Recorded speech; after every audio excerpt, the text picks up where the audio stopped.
Okay, Chair, I can confirm that the meeting is being recorded and has gone live to the public. So over to you. Good morning and welcome to East Devon District Council's virtual car parking task and finish forum meeting on the 2nd of February 2021. I am your chair, Councillor Colin Brown. I would like to welcome anyone watching the meeting via the live streaming. All participants here today are taking part remotely, and as well as being live streamed, the meeting is being recorded. So bear in mind throughout, and may I remind you to be careful with your language. May I also remind members that the code of conduct applies throughout this meeting. We also reserve the right to remove and disconnect any participant who is disrupting the meeting by whatever means. Please turn your telephone devices off or to silent. As this car parking task and finish forum meeting is dependent on internet connection and power supply, in the event of a break in the internet connection or power cut, please bear with us as we try to reconnect. After 15 minutes, if we are not able to reconnect, we will consider the meeting adjourned and reconvene at a later date. Please check the committee pages on the website for details. Make sure all microphones are muted, and when you are not speaking, to avoid any background noise. Keep points short and do not repeat points that have already been made, and do not interrupt. If you wish to comment, please raise your electronic hand and wait to be called. All councillors have been sent the agenda for today's meeting. Any members of the public who want to view the agenda can do so by visiting our website www.eastdevon.gov.uk. We will now start the meeting by doing a roll call of committee members here present. Can you please now unmute your microphones, and when you hear your names called, please confirm by saying present. When you have confirmed you are present, please mute your microphone again. Sue. Okay. Thank you, Chair. Councillor Brown. Present. Councillor Chapman. Present. Councillor Coleman. Present. Councillor Davey. Present. Councillor Howe. Present. Councillor Ingham. Present. Councillor Ranger. Present. Councillor Ryland. Present. Oh, is that Rixon? Rylance. Yeah, thank you. That's it, Chair. The meeting is quorate. Thank you.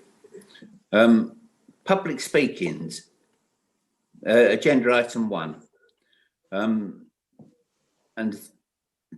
time allotted is 3 minutes for each speaker. Can we have the first speaker, please? Lisa McLean. Hello, well, thank you for giving me the opportunity to speak this morning. I'm Liz McLean, and I, along with my husband, run a small business, a pet shop on Temple Street in Sidmouth, which is one of a handful of small businesses near the out-of-town car park on Temple Street. I wanted to emphasise how this car park, with its limited free for a limited time car parking spaces, serves its community, as well as examples of people using the limited free time to safely drop and collect their children from Sidmouth Primary.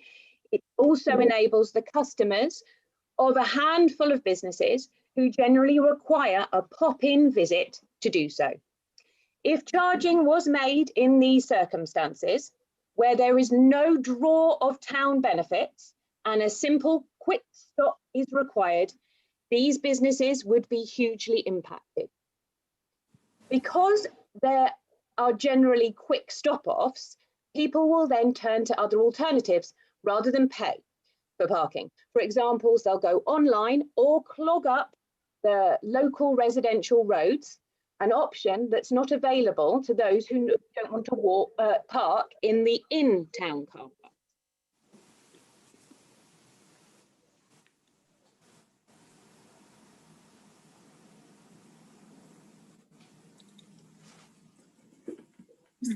Thank you. Where are we? Thank you for your contribution.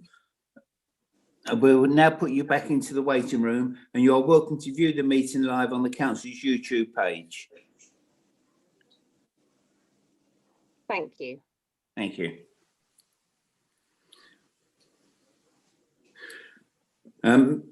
Agenda item 2, minutes of the previous meeting. If anyone has any comments on the set of minutes from the 26th November 2020, please indicate this by raising your electronic hand. If I have no hands raised, I will take this as an indication that you have agreed the minutes of the previous meeting.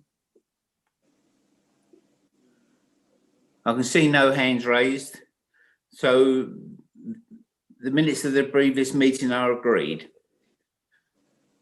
Agenda item 3, apologies. Sue, are there any apologies? Yes, Chair, we have apologies from Councillor Bloxham and Councillor Whibley. Thank you. Declarations of interest. Are there any declarations of interest? Chairman, Yep, I can see 2 hands raised, so. Okay. I can't. Well, Okay. one is me. Councillor Davey and Councillor Chapman. I imagine several have the same thing, as just to say that I'm a town council member at Exmouth Town Council. Thank you. Councillor Coleman. Yeah, I'm an Exeter Town Councillor too. Yeah, and I think Councillor Chapman is the same. I am. Yeah. Thank you, Chair. Yeah, Yes, I am Town Councillor. thank you. Councillor Rylands, you've got your hand raised as well. Yep, parish councillor for Broadclist, a frequent user of Broadclist, the so-called green car park, which we call the village car park. Thank you. All right. Item agenda 5, matters of urgency. There are none.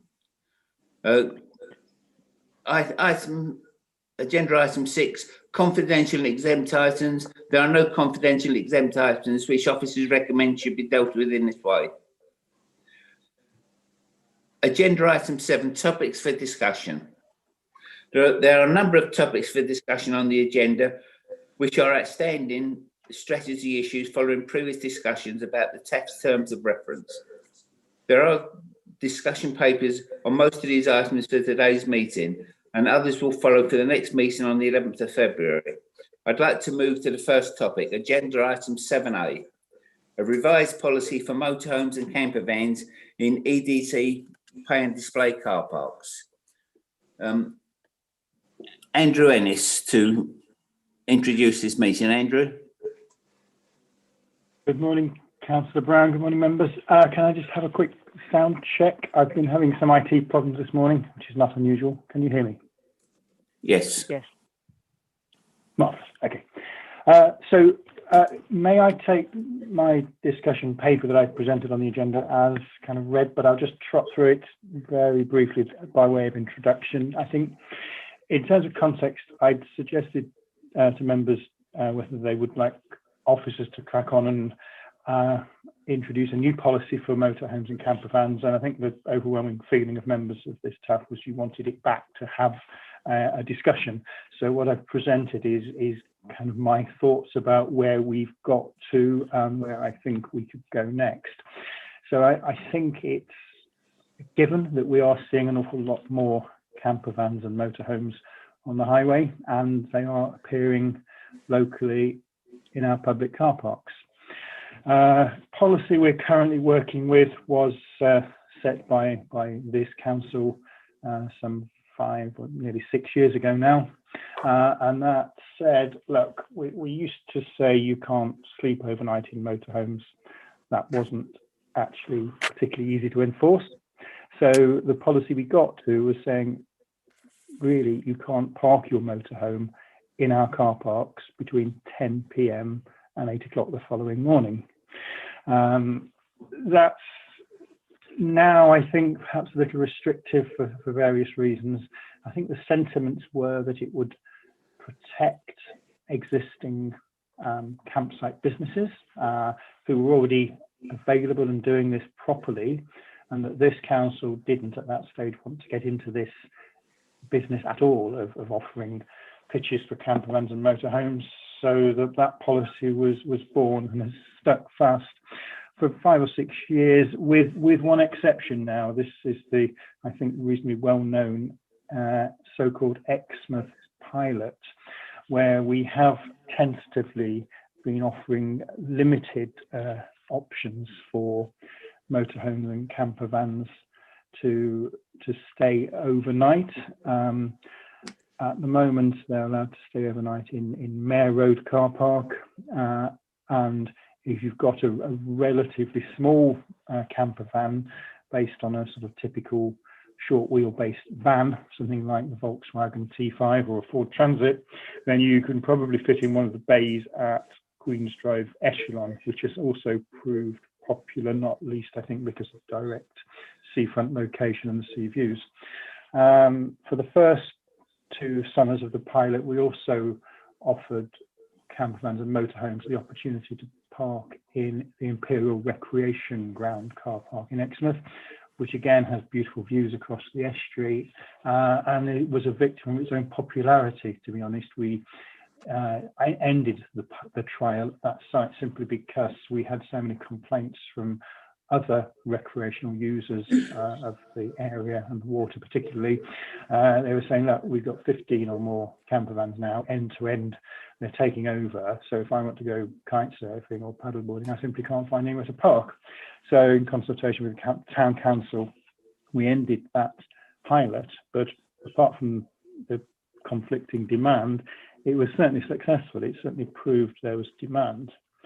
So a number of issues arise from motorhomes pitching up in our towns. We have to think about how we're going to manage refuse, that they generate domestic refuse effectively. We have to think how we're going to manage effluent. You know, what are their toilet facilities? Are they exclusively on board the vehicle, or are they going to need to use public toilets? And the thinking is, are we going to now start to offer better facilities? The other issue we had with motorhomes, I think particularly in Seaton actually, was that there was a significant number of larger motorhomes being stored in the town's main car park right through the winter. So again, the car park was feeling particularly congested, and it was effectively, you know, with an annual permit now costing £100, a very cheap way of storing a large vehicle off the road during the winter. So again, we've stopped that effectively with the current policy, and do we want to start thinking about whether we allow that again or not? So I think where I've got to in terms of the draft policy is, I think we need to have a discussion about what level of provision this council wants to offer. I think we ought to offer something in some of our towns, but I think it should be led by each town thinking about what is available and what is the right offer for that town. Exmouth, for example, I think we've got an opportunity to look at the old lorry park and create something pretty much designed and built for the purpose, and we could have a fully functioning site on the side of the estuary with all of the facilities. Other towns might not be so well suited to that offer, but we might still want to allow some level of overnighting at certain locations. We've also got to think about the policy now where we know some of our residents do run a small motorhome or camper van as their main or possibly their second vehicle. They want to go shopping in it. They maybe live in a part of the town where they haven't got their own parking. So if they had a normal car, they might have a permit and use the public car park. At the moment, we don't allow them to leave their motorhome in the public car park overnight, even if it's relatively small, even if it is their main or second vehicle that they are using regularly. So we might want to think about whether we should allow that. I think as a policy, it is possible. We could issue residents with permits with conditions that it's not for storing a vehicle, but it's for a vehicle in regular use, for example. And then the final area, really, I think we need to think about if we are going to do this, what level of fees and charges feel appropriate. During the pilot, we said it was £11 overnight, which was largely at the request of Exmouth Town Council, who said the problem we've been trying to solve here is that motorhomes and camper vans have been parking on the street, and particularly on the seafront, and they've been paying the county council's 24-hour charge of £11. We kind of don't really want them on the seafront anymore. We'd like them in the car parks, but we don't want you to scare them away with the tariff. So for the trial, we've run with the, I'd say, cheap overnight tariff of £11 for 24 hours parking. So I think there's considerable headroom if we want to get into this business as a council. We could certainly look at something close to 20 or even £30 for some of our sites, which then makes this a potential revenue earning feature of the car parks portfolio going forward, and something we might wish to develop further. Chairman, have I introduced that well enough for you, or do you want me to cover any other points? No, I think you covered most of the points that you wrote about. So if we need anything else answered, we'll come straight back to you, I'm sure. Now, I first invite non-members who'd like to speak on this, and I can see a few hands raised. Let's see, the first one was Councillor Rickson. Councillor Rickson. Thank you, Chair. I've got a few points to raise. The first one is I've looked all through the documents and I can find no mention whatsoever of the car park in Church Street, Sidford. So I have absolutely no idea which category you're thinking of putting this particular car park in. We've just heard from Lisa McLean about the problems that they have, and I previously mentioned that Temple Street is a convenience car park. It is not one which is used by tourists to the area. In fact, of course, Sidford is not a tourism area. Sidmouth is with their seafront, but we are not.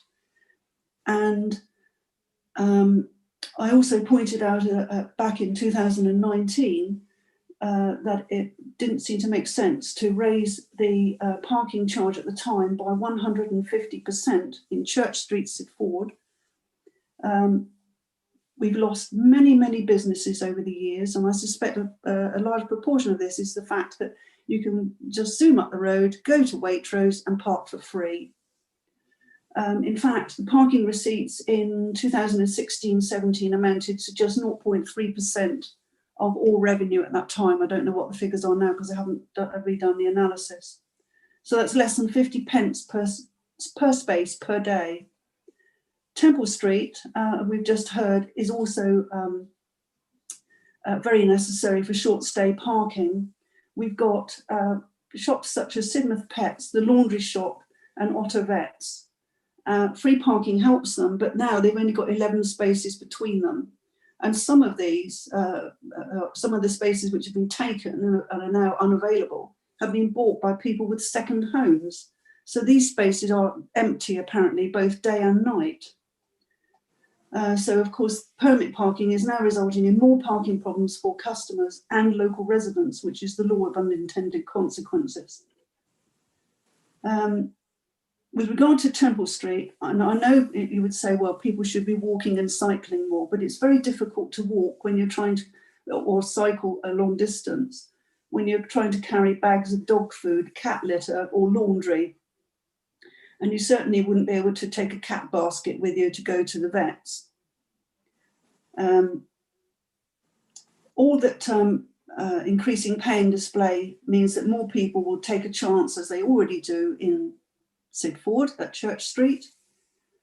But the damage to the local businesses could be immense. So I would suggest that we need to really think hard what we're going to do about parking in these areas where it's for convenience shopping, not for tourists.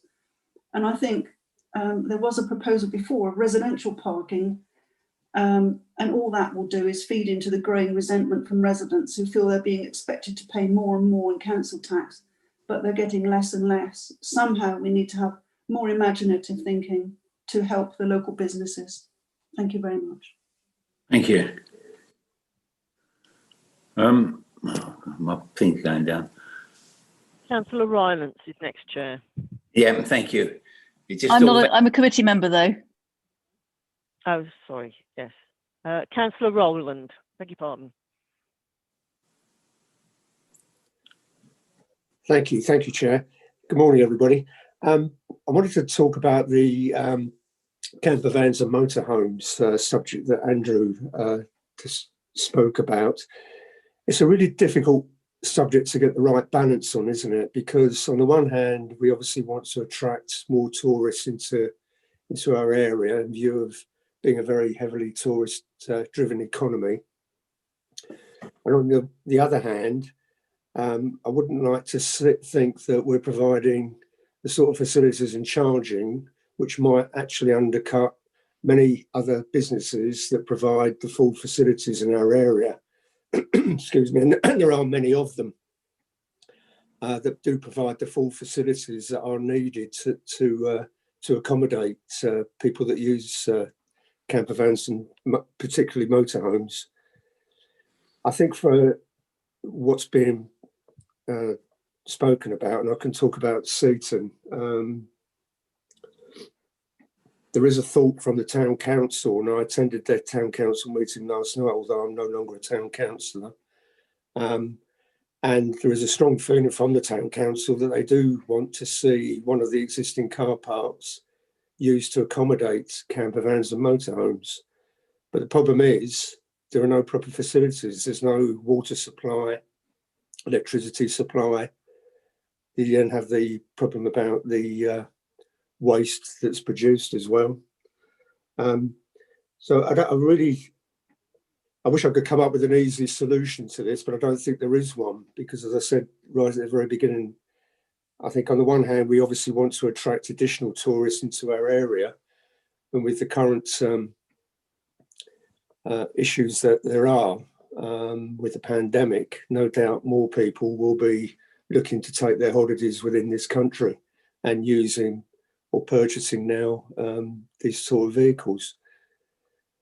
So I'd love to see the economy being helped through attracting more people, but on the one hand, I wouldn't like to see other businesses suffer that do actually provide these facilities already.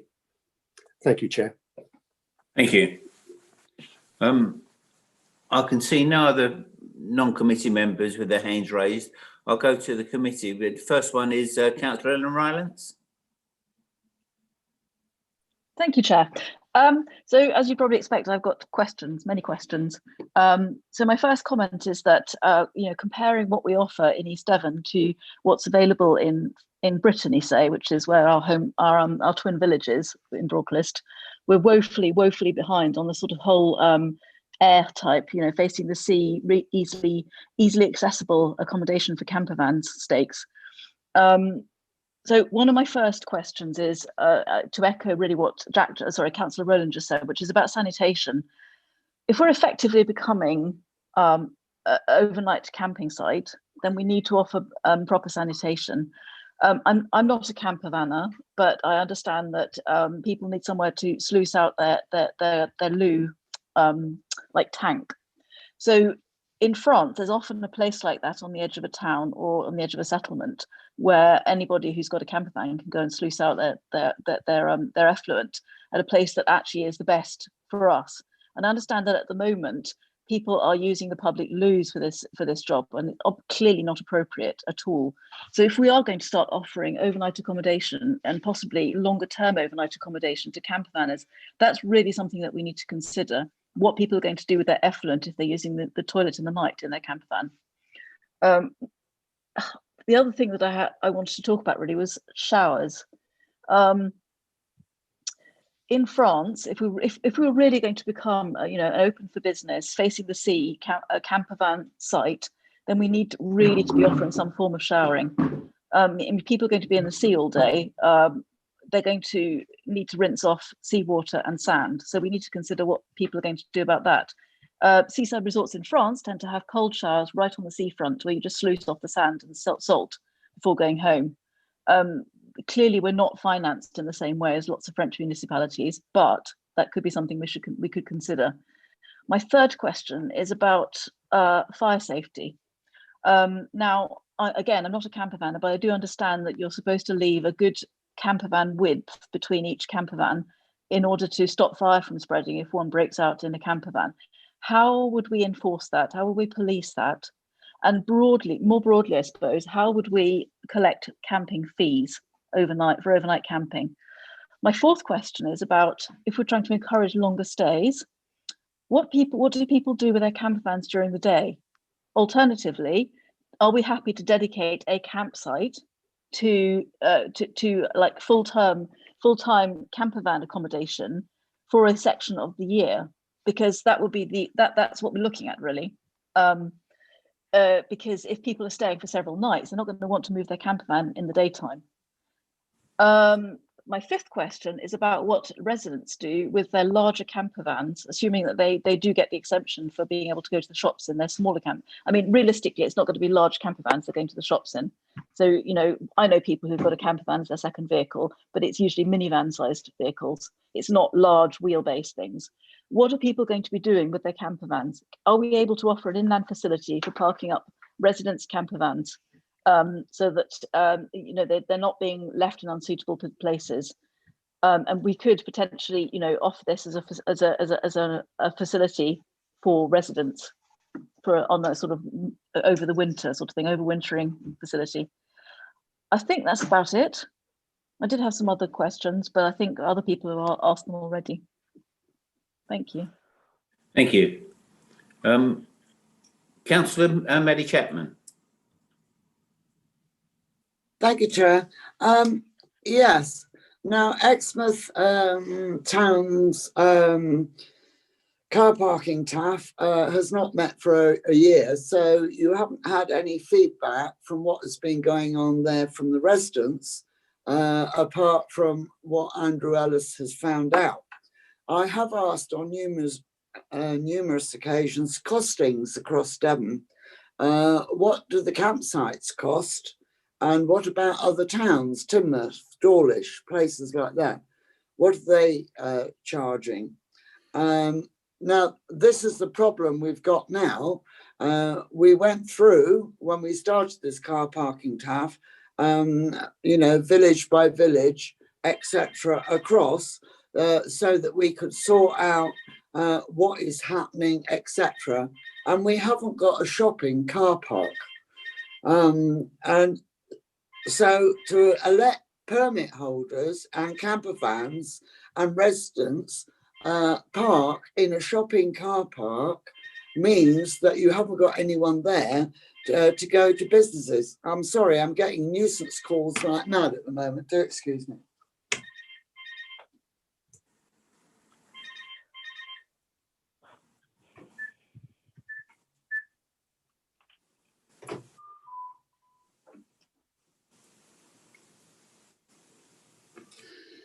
I do apologise, Chairman. I've turned my mobile off, but that's the main one. The problem we have on the seafronts, which we've had in Exmouth, is it's not all the human waste that is causing a problem. They're parking on the seafront and emptying their brown waste down the drains, and this is going on the beach. So we do need to make sure they are in certain places. But if you don't designate certain car parks for certain jobs and let anyone park willy-nilly, even if they've got a permit, you are going to cause problems, massive problems. And really and truly, yes, I agree, we should be doing it properly on the mayor's site, and I think on the lorry site. But I think you need to find out what Exmouth residents have got to say about all this as well, bearing in mind they have been working with East Devon on this.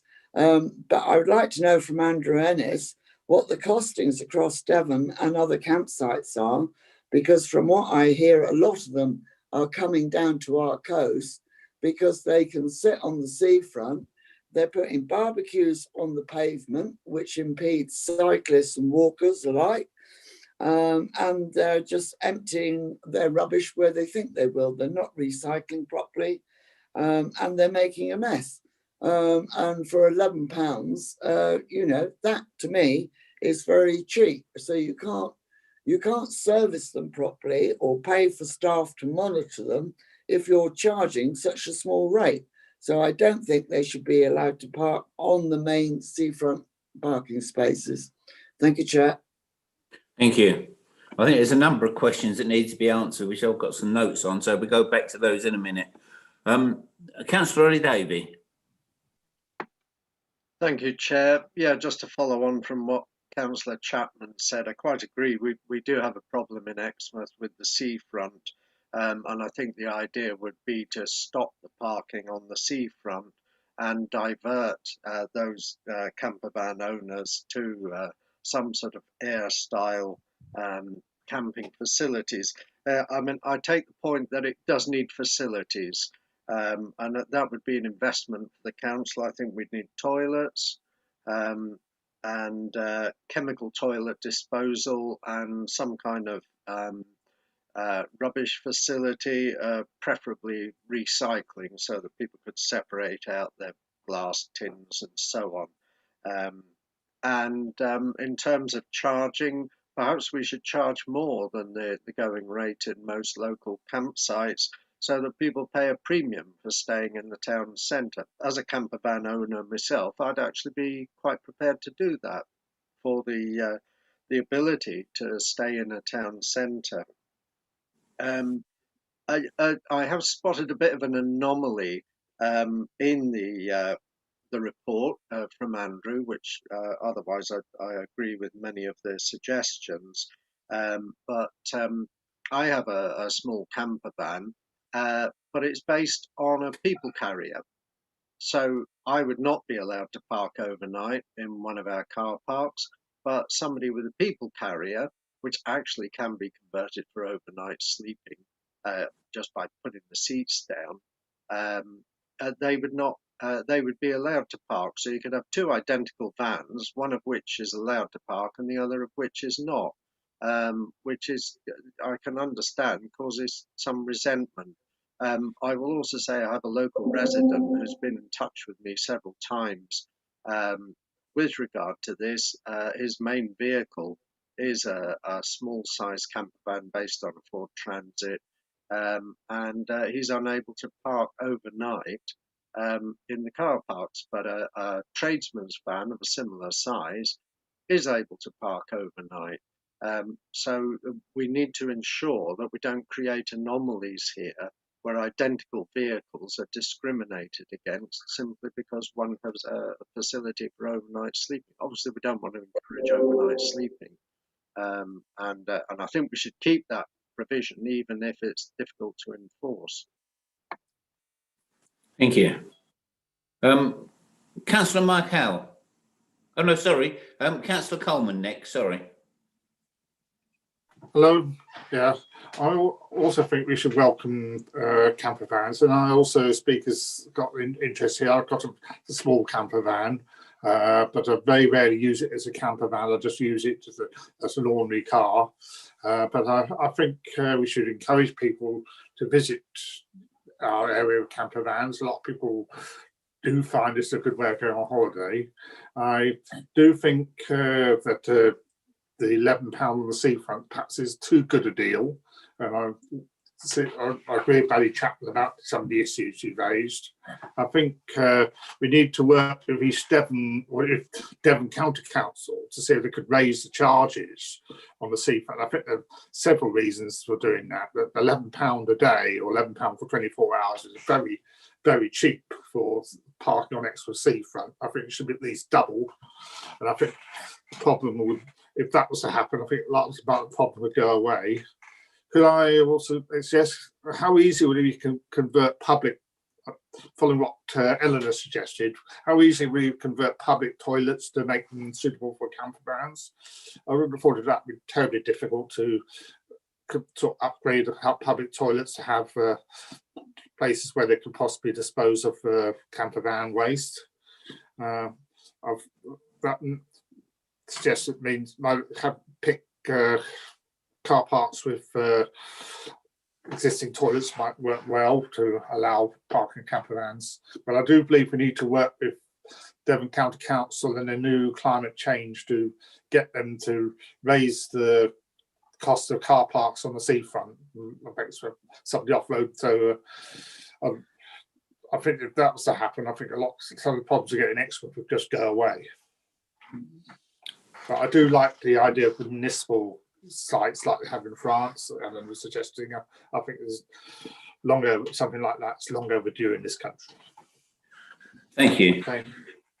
I mean, but what's been said so far, there seems a number of things that we would need to sort out. Like the toilet facilities, residence parking, the distance between each van, the fees paid, how we're going to collect them, and what they're going to be. The next speaker is Councillor Mike Howe. Thank you very much, Chair. First off, I'll start with Exmouth, Queen's Drive. Obviously, we need to point out that Devon County Council own the seaward side. East Devon only own the side that is furthest away from the sea. So we have no influence over Devon County Council, and we can only ask them to increase fees and everything else. We can only influence what we own, which is the side away from the sea. Still good views, but nevertheless away from the sea. I suppose it's a direct question for Andrew as well, following on from that. He mentions obviously the size of vehicles, as has Councillor Davey and everyone else. And I'm sitting here thinking, what's our traffic enforcement officers going to do? They're going to go out with a tape measure? How are we going to do this when, quite honestly, there are so many vehicles with so many different sizes, specs, whether it's a camper van, whether it's a public personal PSV vehicle or whatever. Hell, you even convert ambulances these days into them and you wouldn't tell the difference much. So I'd like to understand how hard we'd make it for our enforcement officers, or how easy we can make it for our enforcement officers in what we're proposing. Because if it's not easy for our enforcement officers, it's not going to be enforced. So we've got to be really careful that whatever we do, and I'm not saying anything of what Andrew's report is wrong, it's got to be easy for our enforcement officers to enforce, and also the customers, those campers, etc., can understand, so they know what they're paying for, and etc. as well. So it's just, and at present, I'm sitting here and having driven camper vans on a number of holidays, owned a caravan in the past, and everything else. It's not easy because you get every size, shape, and dimensions of them. How you draw a line, I don't know, but obviously those points need picking up and working out. Thank you. All right, before we go, we get Andrew Ennis to come back. We've got Councillor Ben Ingham. Thanks, Chair. Go through just a few points, observations.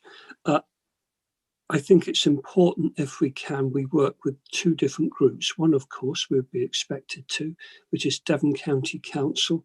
And I really think we have to avoid the ping pong of, oh, they do something one year, so we do something a year later, and then they react here. We've got to do it together, because this is quite important, isn't it? Because we're embarking on visitors on a scale that we hadn't considered before because of the pandemic, isn't it? It influences people, how they move around, how they take their holidays. And I'm absolutely sure we're going to see, for at least 5 years, a huge increase in this as people are more wary about travelling abroad. So we really have to address it. So we've got to do this with Devon County Council. I like the £11 and the £11, but I'm marrying that up. But that's not high enough, is it really? Because we've also got to tie in with the private sector and what they offer to motorhomes and camper vans, and make sure that people don't just park in our car parks to get the cheapest deal. because we're undermining local business, which, you know, I'm sure you appreciate, we must avoid. So I really think there's a lot of communication that's got to improve on this in our preparations so that we can hike that £11 up to, say, some, I don't know, 15 or 20, that stops people avoiding local businesses, and then balance costs with the local businesses where possible.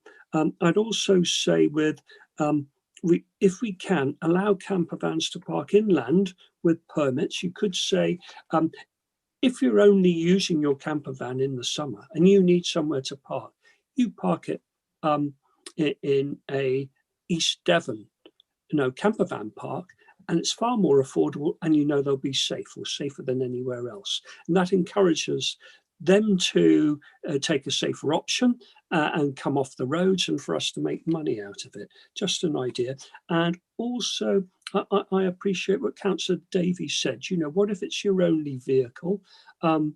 I think we should be able to say in certain car parks, not on the seafront, certain car parks, if you could, if you're a council taxpayer and we can check your postcode, then you would be able to use one of the car parks, fairly near to you, as an option and as an affordable way of controlling that. With regards to the long-term vision, yes. As has been said, we've got some incredible locations for our car parks. We're crazy not to take advantage of that. And perhaps we do have to look abroad to see how do they best suit that, because there's at least 2 car parks, isn't there, in Exmouth, where if we upgraded the provision, we really could offer something special. We should be raking in the money, not giving it away. Those are my thoughts, Chairman. Thanks for your time. Thank you. We've got Councillor Maddie Chapman got a hand raised, and then we'll go back to Andrew Ennis, if that's okay. Maddie. Yeah, thank you, Chairman. Talking about the seafront and Mike Howe, County Council, and how would they enforce it? The summer before last, because obviously I haven't been out and about much, the summer before last, I counted 38 camper vans parked less than a metre together, which is, I reckon, very, very dangerous. And I've raised this before, along the seafront, 38. And Mike is saying, how would you enforce it? Well, you put a height barrier in.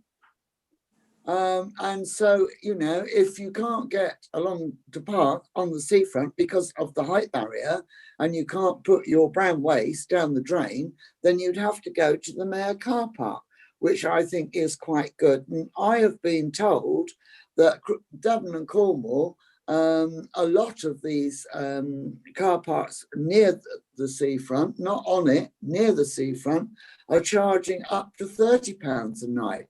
So, has Andrew got any idea of the car parks around and how much a campsite actually is? It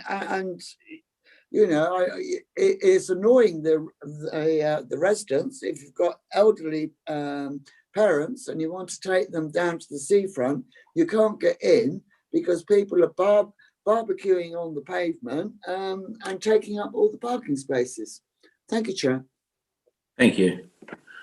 I've got one more hand raised, which is Councillor Coleman. Isn't there a fairly obvious answer to discriminate between vehicles? Wouldn't a simple solution be that if a vehicle fits in within the parking space, that's allowed? If the vehicle doesn't fit in within the parking space, it has to pay extra, it's not allowed. And I'm sure a lot of other companies work that way, like Eurostar, for instance. They set size limits on the vehicles as go on the trains. So it's not rocket science.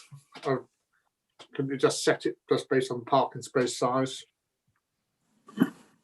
Thank you. Councillor Ranger, did you want to come in now, or did we get Andrew to say?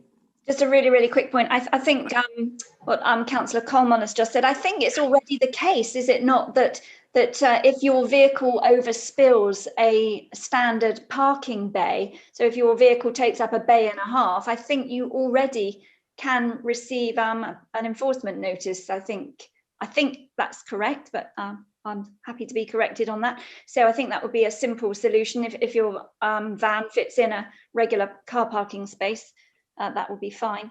I know from doing some background reading on how sites are run, across some sites, there are regulations about overspill for camper vans, which is different from on a campsite, when you can park up on a campsite and get all your furniture out and put your picnic stuff up and put your barbecue stuff up. And I think it's the case that there are regulations on some of these sites where you can park your camper van, but you kind of need to be relatively contained within it, which would possibly deal with the issue about people overspilling onto the seafront with their barbecues and things, which are probably uncomfortable for children and walkers and passers-by.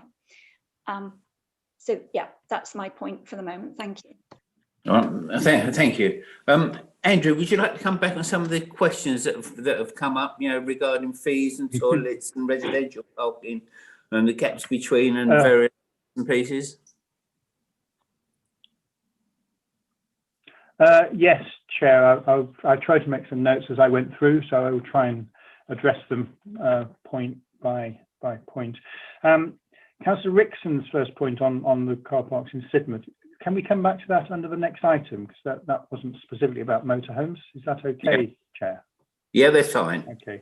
So moving on to Councillor Rowland's point, I mean, that's exactly, I guess, why we're debating this. It is a conflict between not wanting to harm existing businesses and doing the right things for the town. So, yeah, I mean, I'd welcome the TaFF's views on this. I do think there's a difference, though, between if we provide a campsite and we want to provide full facilities. I think there is potentially room in the market for a site where you can stay for 1, 2, possibly even 3 nights, where your motorhome should be self-contained. You shouldn't need to pump out.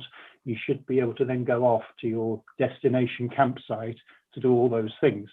So I think there is scope for us to consider doing both. We could have proper facilitated, if that's the word, campsite sites with the right facilities for longer term stays if we want to do that as a business. And I think I've already said there's potential to do that in Exmouth at the moment. But I think there's also an option to consider whether we can allow shorter stays for camper vans and motorhomes, but the deal would be they would need to be self-contained and they would need to then go off and avail themselves of facilities in the commercial sites that are available in the area. So Councillor Rowland's point about we're a long way behind the airs that we see across France and so on. Absolutely. Really good points about thinking about the facilities we offer if we're going to do it properly, and the toilet facilities. Yes. Can we modify public toilets? Came up several times, I think, in the discussion. I think yes, we can. We've got some plans already drawn up for the public toilets that are situated right by where the tidal defence engineering works are going across at the moment in Exmouth, between Imperial Road and Imperial Recreation Ground. So there would be a point there outside the public toilets where you could drive up with your motorhome and sluice down and clean it out. So that's already something I'm considering. There are probably others across the district, but we haven't got to them yet. But using an existing toilet block, particularly if it's one that we're finding expensive to continue to run, that's part of another debate, I know, might work. There might be a win-win situation there. So perhaps we can come back to that. Showers, yeah, I mean, that's possibly a bigger project, but I would welcome it. I think it's a really good thing we could think about as part of an overall set of facilities for a site like this. Fire safety and separation between vehicles is a valid consideration. It does concern me. During the pilot, we asked vehicles to situate themselves with at least 2 parking bays between themselves. So there should have been at least 4 or 5 meters between the vans. They didn't always comply with that. And if we do this properly, we should have a rule that is the case. Combined probably with the rule that Councillor Ranger was just talking about, where we say, actually, you don't spread out. It's not a campsite. We don't want barbecues. We don't want picnic tables and so on. Just stay in your van. You maybe could put a chair outside just to look at the view. But in terms of site safety, it's only a pull-in for your motorhome. It's not a full campsite. Don't start campfires, fire pits, barbecues, all that sort of stuff. It's incredibly dangerous if you haven't got a lot of separation. Councillor Rance also asked about how do you collect the fees for overnight camping. I think a lot of parking management and enforcement does rely to some extent on customers' honesty and their willingness to pay for their session, which I'm pleased to report most of them do. Our enforcement won't be going through the night. I'm not anticipating a 24 hours a day team of enforcement officers prowling around East Devon looking for people who might not have bought a ticket, but we do tend to do a 7 o'clock round of these car parks, particularly in the summer. The shift starts about 7 a.m. and we usually catch people at that stage, and if they haven't paid for their session, we challenge them and they usually willingly do so. So I think we can handle the fee collection through a combination of people voluntarily using their mobile phone or using the machine in the car park to pay for their session because they know they should, and catching the odd one that doesn't. So I'm reasonably comfortable with that element of it. Are we thinking about dedicating a whole car park or certain bays for motorhomes? Well, we might do.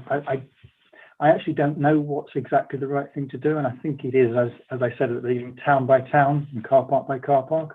So, for example, I think the lorry park in Exmouth could become a whole site for camper vans, and then in the winter we might use it for boat storage. We might use it for out-of-season storage of camper vans. I don't know. We can debate that.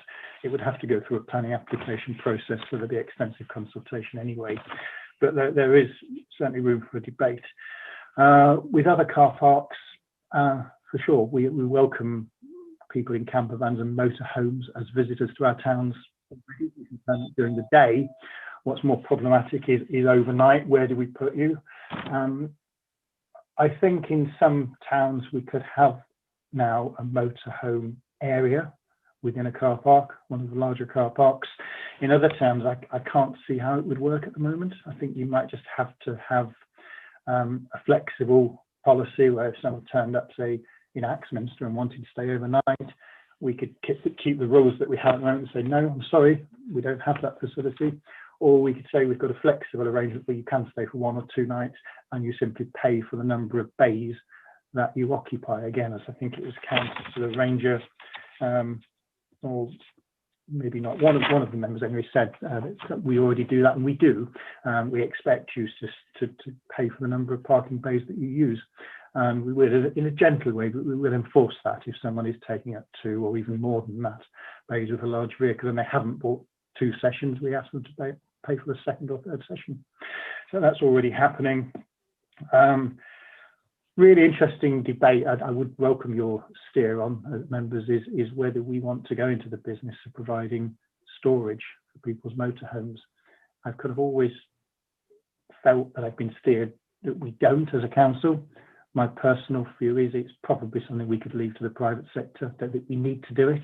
Don't think it's one of our core roles. I don't think it's even promoting tourism. So I'm not sure we do, but if we do, you could task me with going off and having a think about appropriate sites and how we might do that. It could be a fee earner. It's something I'd work with our property team on. Very happy to do that, but I certainly wasn't in my mind. I thought we probably wouldn't do it. Councillor Chapman's right. I would, if we're going to do something with Exmouth, I would expect to work with the town council, and Exmouth had their own TaFF in the past, and I would expect they would want to reconvene that to look at any detailed proposals for Exmouth. You're quite right about that, Councillor Chapman. There is some confusion over what's going on the highway. the work we did with Exmouth Town Council and Devon County Council for this pilot should have made it unlawful to park these camper vans on the seafront. There has been some level of enforcement going on by the county council's enforcement staff on the seafront, but I understand they've hit some sort of technical issue with enforcement. I don't think their enforcement has been as comprehensive as it might have been. So I think we are seeing far fewer motorhomes on the seafront side, on the Devon County enforced bays that Councillor Howe talked about, but they are still there, I think, in smaller numbers. And as part of a long-term solution, I would expect to bottom this out now with the county council.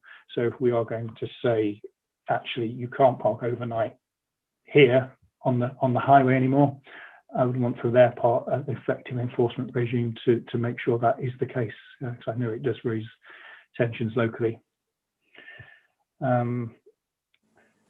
Councillor, who was that?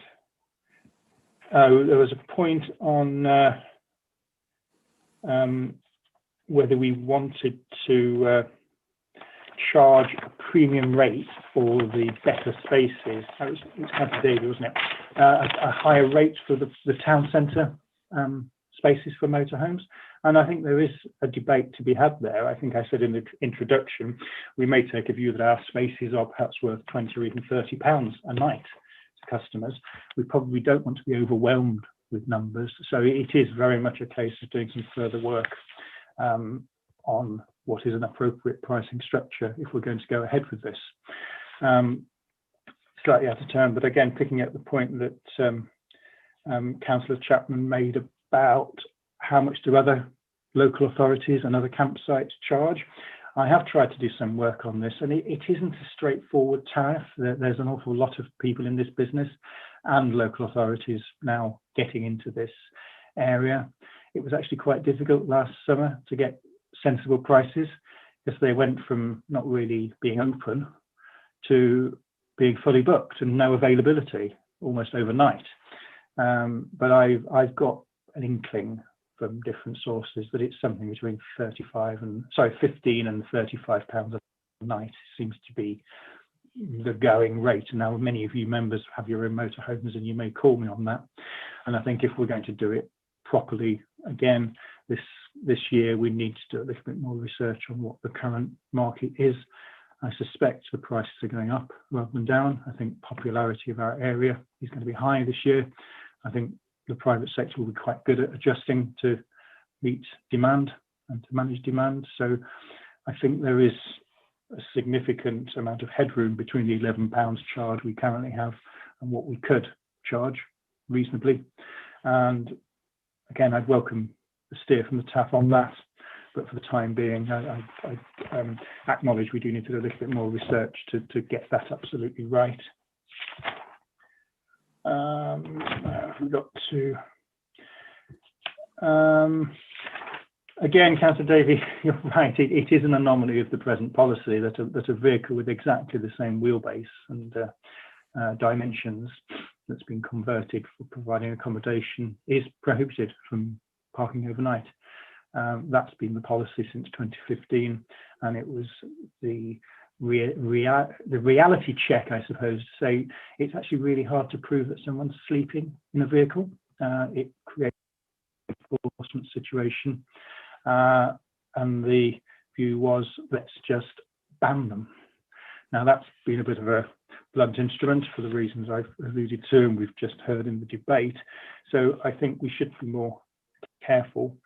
And I think it was Councillor Ingham who suggested we could have a residential qualification of someone who wants to park a camper van overnight in a car park as their main vehicle or their second vehicle.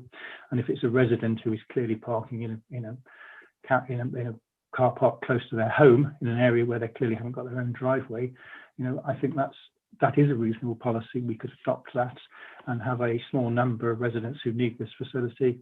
Instead of saying no, it's not allowed, we could allow it, and I think it would be a sensible development of the policy.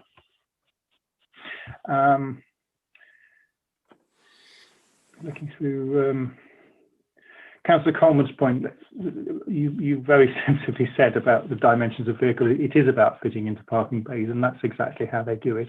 We do try to keep the enforcement protocol simple.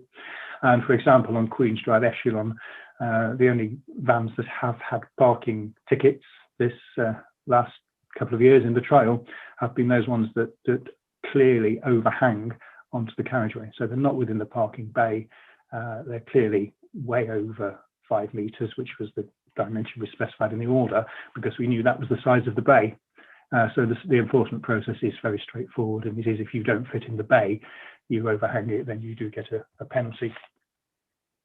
And again, I think Councillor Coleman, you said about using existing toilet blocks as a way of providing the enhanced facilities for motorhomes to deal with brown waste and grey waste. And I think that's right. I think that's a really good way to go, and we've got a piece of work to do there if you want us to explore that further.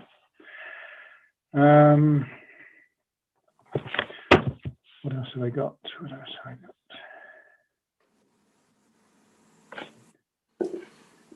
Chair, I think I've addressed most of the points I wrote down, unless you think I've missed something. No, I think I've been crossing them off as you've been going along, and I think you've mentioned most of the thing, or nearly everything that was brought up earlier. But we'll go back to committee members now to see what they've got to say, and if they've got any recommendations or what we should discuss. I'll go to Councillor Mark Howell first. Thank you very much, Chair. It's just to pick up on a point, and I think committee, we are unanimous in charging the right amount and increasing the charges. It's just a word of caution about increasing them too much, because we want people to come down this year, enjoy what they experience, so they hopefully not get ripped off, if you get my meaning. There's a very careful margin you've got to work out on, so they come back year after year as well. So we need to be very mindful when we're setting the charges. They're way too cheap at present. None of us are going to, argue about that, but we must make sure we don't overcharge at the end point. It's about value for money, and we have to deliver that to make the site attractive so they come back again and again. That's all I wanted to say. Thank you. Thank you. Councillor Ranger. Thank you. Yes, so I would just like to make a recommendation that we do ask officers to go ahead and draw up a report covering the issues that have been raised here.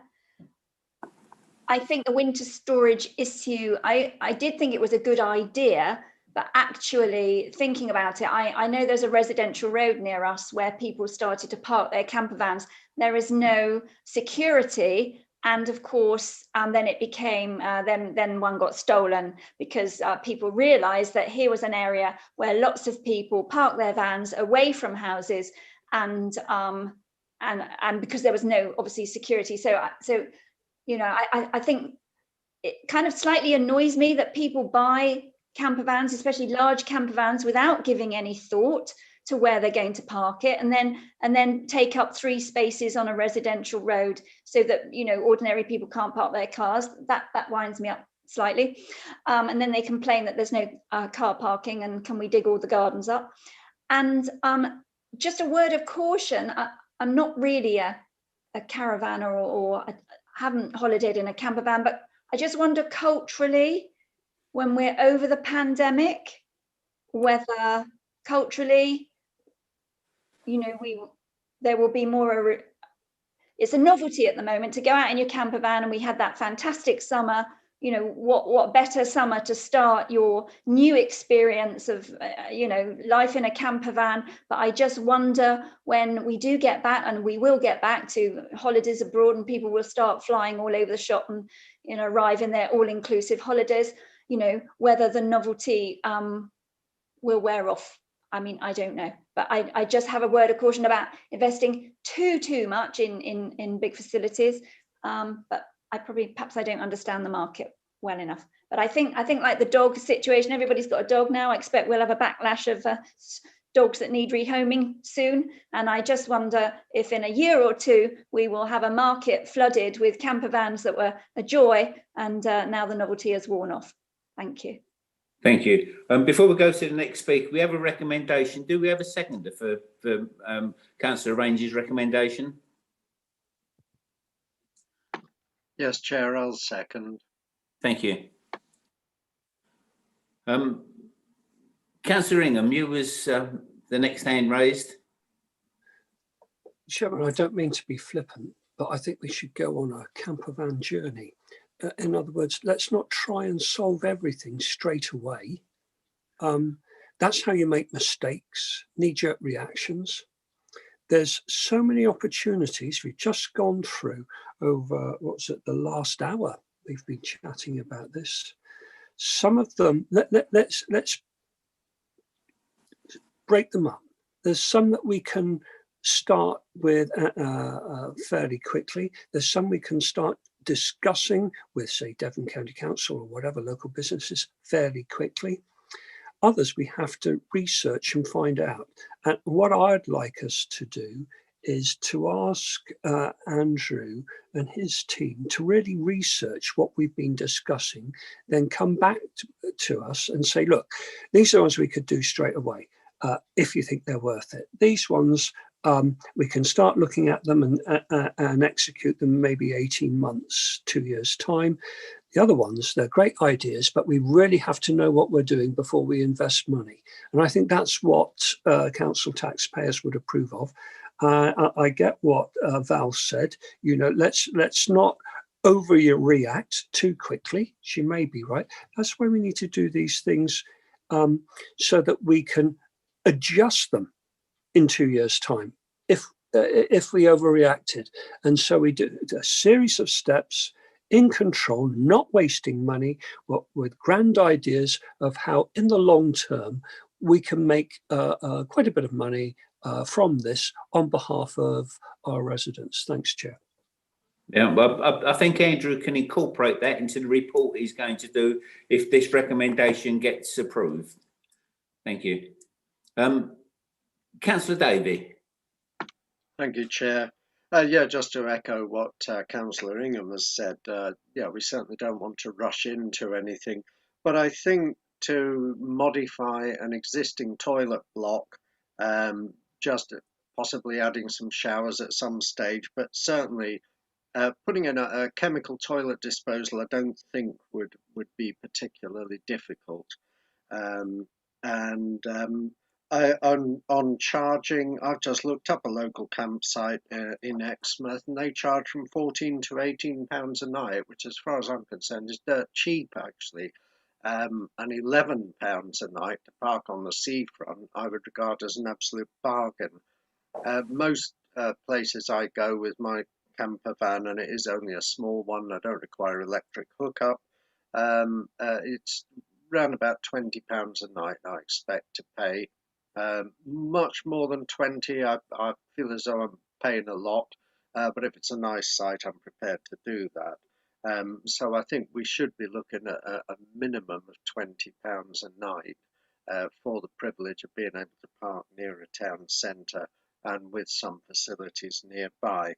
As far as Councillor Ranger's point about whether the boom is going to go over, I think camper vans and motorhomes have just been increasing in use over the last few decades, and I don't see any sign of that going. I think they will only increase in popularity. So I doubt very much whether we would make an investment and then find we were left with a white elephant. With regard to winter parking, I mean, if we did set up a facility like that, we would have some sizable bays perhaps that wouldn't be available in the winter unless we make them available for normal use, but you might then lease those out to allow storage for winter use, although it would have to be at people's own risk. And Councillor Ranger makes a very good point about the risks of not using secure storage, but that's a choice people need to make, isn't it? And I think Councillor Coleman made a very good point about size limits, and I think I agree. There are actually, even at the moment, enormous camper vans, well, not camper vans, they're mobile homes, parking on Exmouth seafront, and That's during the day, not even overnight. The idea of a height barrier might be some deterrent, but that is a problem, I think. Well, it's an irritation to people, but I suppose if they're paying for the parking space, they're as entitled to use it as anyone else. But I'm not sure we should allow people actually to pay for 2 bays. I think if your vehicle doesn't fit in a bay, you shouldn't be putting it there. And I agree with Councillor Ranger. People buy these things and then think, oh, where am I going to park it? I wouldn't have a camper van unless I had somewhere to park it, which I have. With regard to how we would enforce it, the other possibility might just be spot checks. So just once in a while, somebody goes around and people would know that there is a possibility that it might just be their turn for the spot check. So that would encourage honesty as well. Thank you. Right, there's no more hands raised, so we have a recommendation and a proposal from Councillor Ranger, seconded by Councillor Davey. Can we? Oh, before we go to vote, I've got Councillor Coleman's hand raised.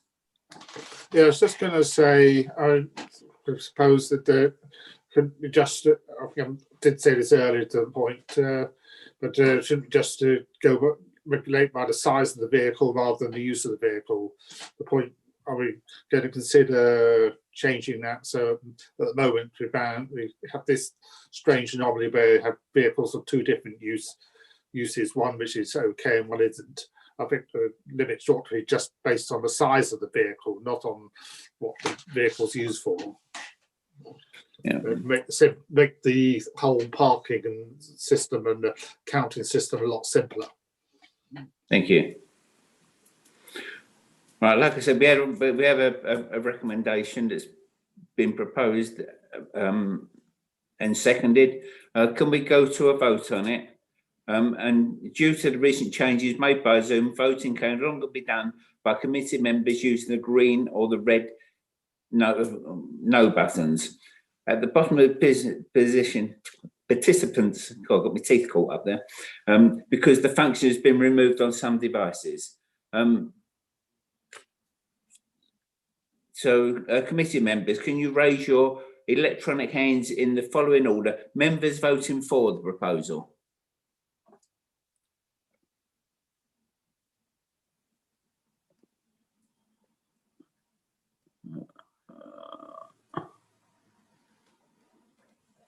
Chair, I make that, 6. And 1, 2, 3, 4, 5, 6. 6 votes in favour is what I can see, Chair. Right. And then members voting against?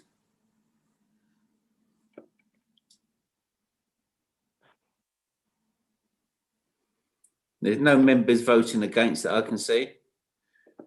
And members abstaining? And there's no abstentions. Thank you. So that proposal is carried. The next item on the agenda is item 7B. So, Chair, could I just clarify, is this a report that's coming back to your Task and Finish Forum, or is it going back to the Scrutiny Committee? It'll come back to the Task and Finish Forum. Okay, and how soon, what sort of timescale would you like this report? Well, as soon as possible, basically, because we'd like to get this moving forward so we can all benefit from its recommendations. Okay, so capturing the discussion and coming back with some recommendations to move it forward. Yes, please. To a TaFF to be arranged as soon as we can.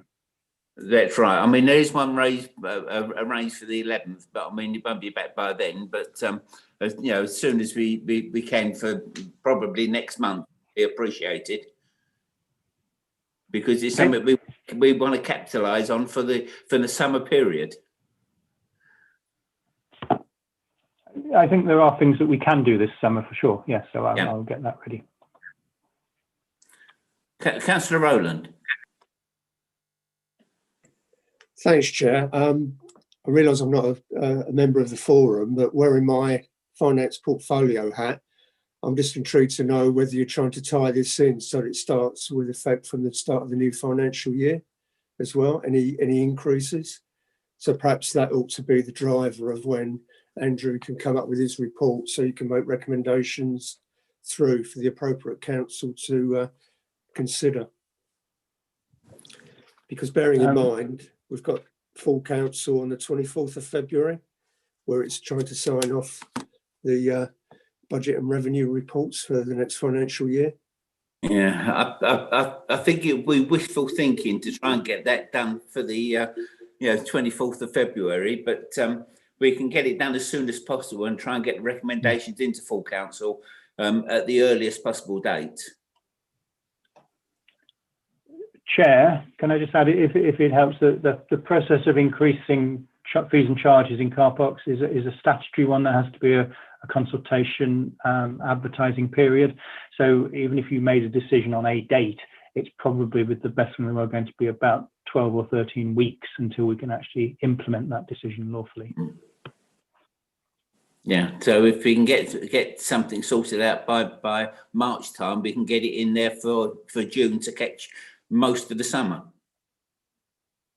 Is that right?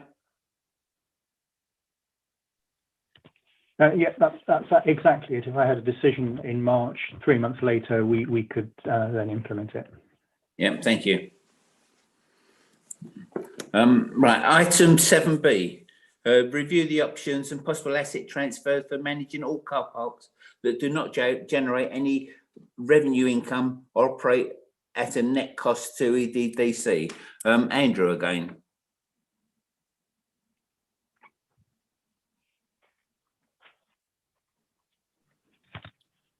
So I think I was muted there, Chairman. Okay, so we heard Councillor Rickson already speak on this this item generally. So by way of introduction, we have had this debate probably on and off for the best part of a year now.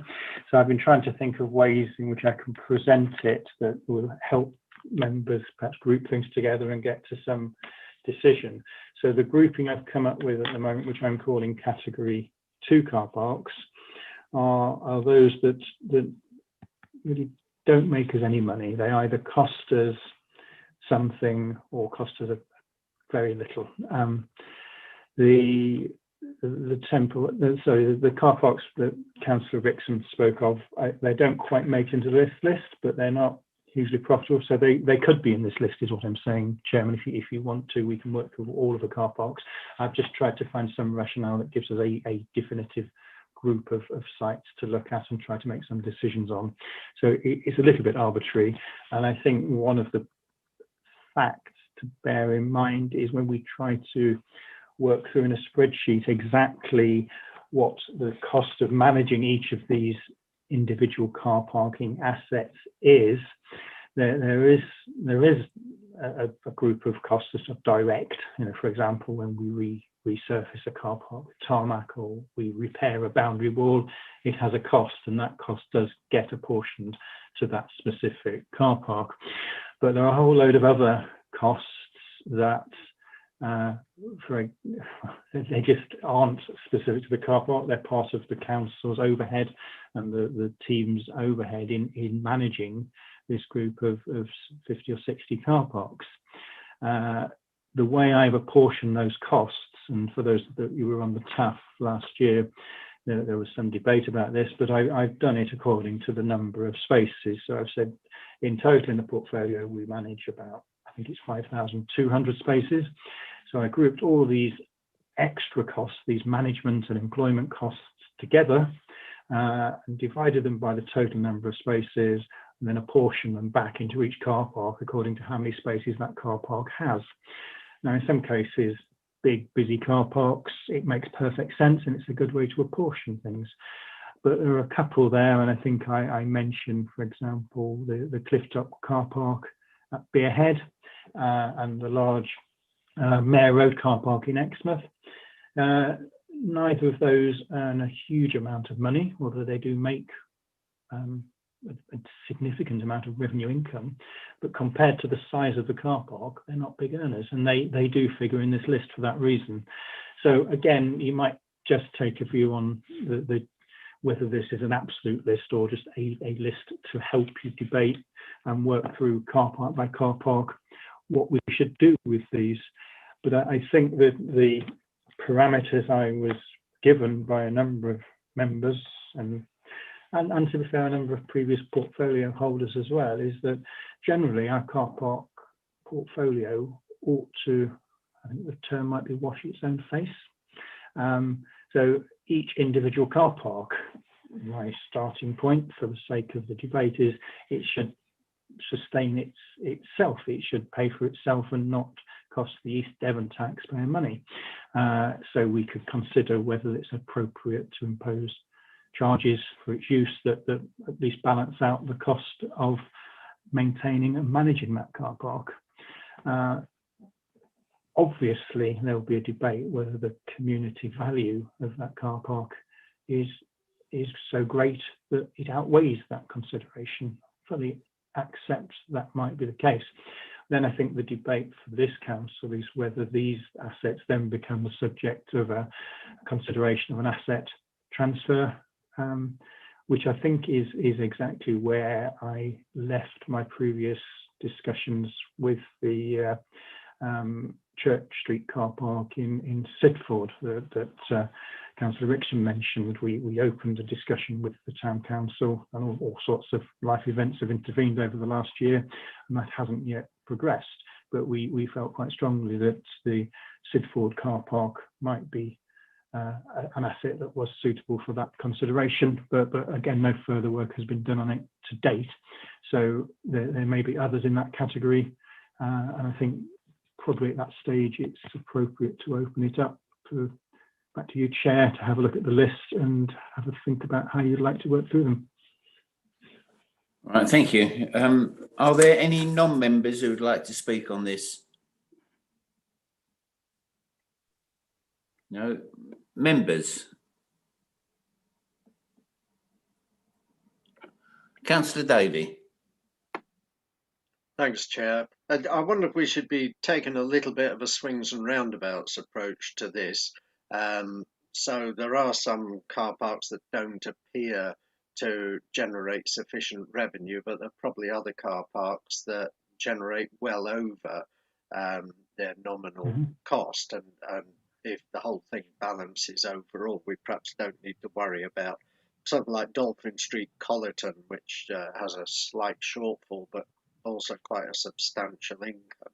But I think there are one or two where there are certainly nominal costs to maintaining those car parks that generate just very, very little income at all, and perhaps those are the ones we should focus on. Some of the car parks I'm fairly familiar with. The Jarvis Close car park, I know that one quite well, and it might be that you and this would perhaps be a solution for the Temple Street car park as well, that you provide a certain amount of free parking, say 20 to 30 minutes. I've seen this in Exeter. And after that, you have to pay. You still have to get a ticket, even if you're parking free. But I used that facility in Exeter recently. That might be a way that if you're just popping into the shop, you get free parking. But if you're going to use it to park all day, then you pay for it. Thank you. Councillor Rylance. Thank you, Chair. Andrew, okay, obviously I have a vested interest in Broadcliffe car park, but I know that it's not alone in being the only car park in the village, so to speak. So there are other villages where this is the case, and these car parks in villages fulfill a multitude of functions. They're generally quite centrally located, and they are used by every person who visits the village centre. Now, I mean, I don't know what you had in mind really about the village centre car parks, you know, the multi-purpose ones. But I suppose my question is, and I'm sure you have, considered the knock-on social effects of any potential changes. And you know, going back to the beer head car park, that one, as far as I can see, plays a very valuable role in keeping traffic away from the very narrow streets of Beer, where they might otherwise head down into the village centre car parks. And so it's probably performing a very valuable social and highways function in its current state. I'm at a loss, really, I suppose, to see how it's costing that much money, because, as you say, it is a field at the top of the cliff. So presumably we're paying business rates on that one as well, are we? Just because of the fact it's a car park, and it's the business rates that are costing the money. So my question is, can we quantify, I suppose, the social benefits of offering car parks in particular locations, where they might on a spreadsheet produce a loss, but actually in terms of the social benefits to our residents, they are an asset. Thank you. Thank you. Councillor Ranger. Thank you. So I think it will be quite useful. I did some work with looking at the 58 car parks and the business rates. And I think it would be actually quite useful for members, rather than have this sort of aggregated figure, to have the actual figures of what we're paying for business rates on car parks. So, for example, as I understand it, Jarvis Close car park doesn't pay business rates. Manor Farm, the Sidbury car park, which serves the school and the church and the local clubs and things like that, their business rates are actually £536.43. I understood that the Beer Clifftop car park business rates were £8,982. So I think you know, it would be, it's not rocket science to write down actually what we pay in business rates on a list, and then the income, because some of the other costs are very, very arbitrary. You know, in terms of how much we're spending on some of these small car parks like Jarvis and Sidbury, how much we're actually spending on maintenance. You know, they probably haven't had money spent on them for years and years and years and years, and there's probably no chance of them having much money spent on them.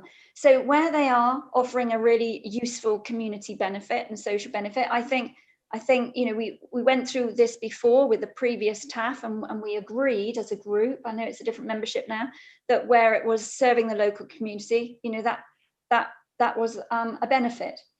The other things that I know still need following up were, for example, the Blackmore Gardens car park, when we were talking about whether that was sort of currently free and it was supposed to only be used by the library and the doctor's surgery, and there was going to be a discussion about whether some arrangement could be made with the NHS, where they might like to, I think, subsidise towards parking. And I think the same was true, I think I'm correct, with Brook Road in Budley, where that car park is currently free for users.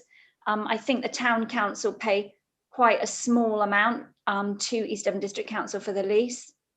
A lot was made at that time of, well, it's, you know, people are parking all day free to go to work. But actually, most of the people that were going to work, I would suggest in Budley, will be on minimum wage type wages if they're working in the local shops and things like that.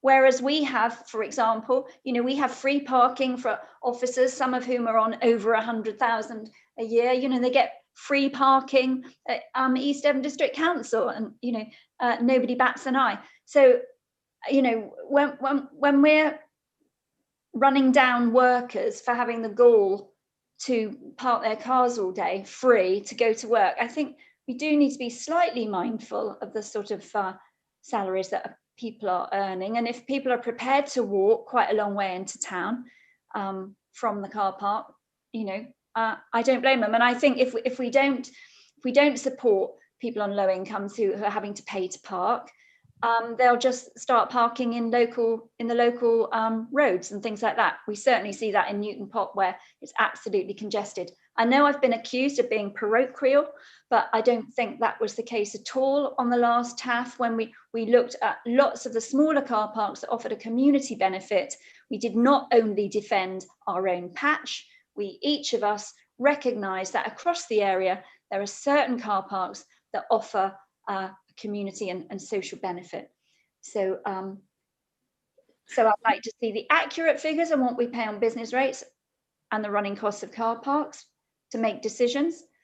And then I'd like the community and social benefits considered, and consider that if East Devon District Council are not prepared to offer those benefits, that those smaller car parks should be offered as an asset to the towns and the parishes if they want to take them on and keep them for the benefit of the community. And also follow up, as I say, on Brook Road at Budley and Blackmore Gardens. I think it was Councillor Rickson has done some extensive research and shown that, I think it was at the Sid Ford, the Spa car park, I think, she can correct me, or Temple Street, that each parking bay was generating 50 pence per day. And frankly, whether that is worth people going around and ticketing and doing enforcement, I'm not sure. Thank you. Yeah, I think we do need to see how we get to the operating costs for each car park rather than just the figure down there, and what the gross income is. Sorry, next person is Councillor Maddie Chapman. Thank you, Chair. Firstly, I like to state that I've just had a text through. I'm going to get my COVID jab on Sunday, which I'm very thankful for. But I would like to remind everyone, we are in a pandemic, and I understand that the District Council has to pay its bills and for its services, etc., etc. But I think now to be looking at making money out of local towns and parish councils, I don't think will go down very well with the public.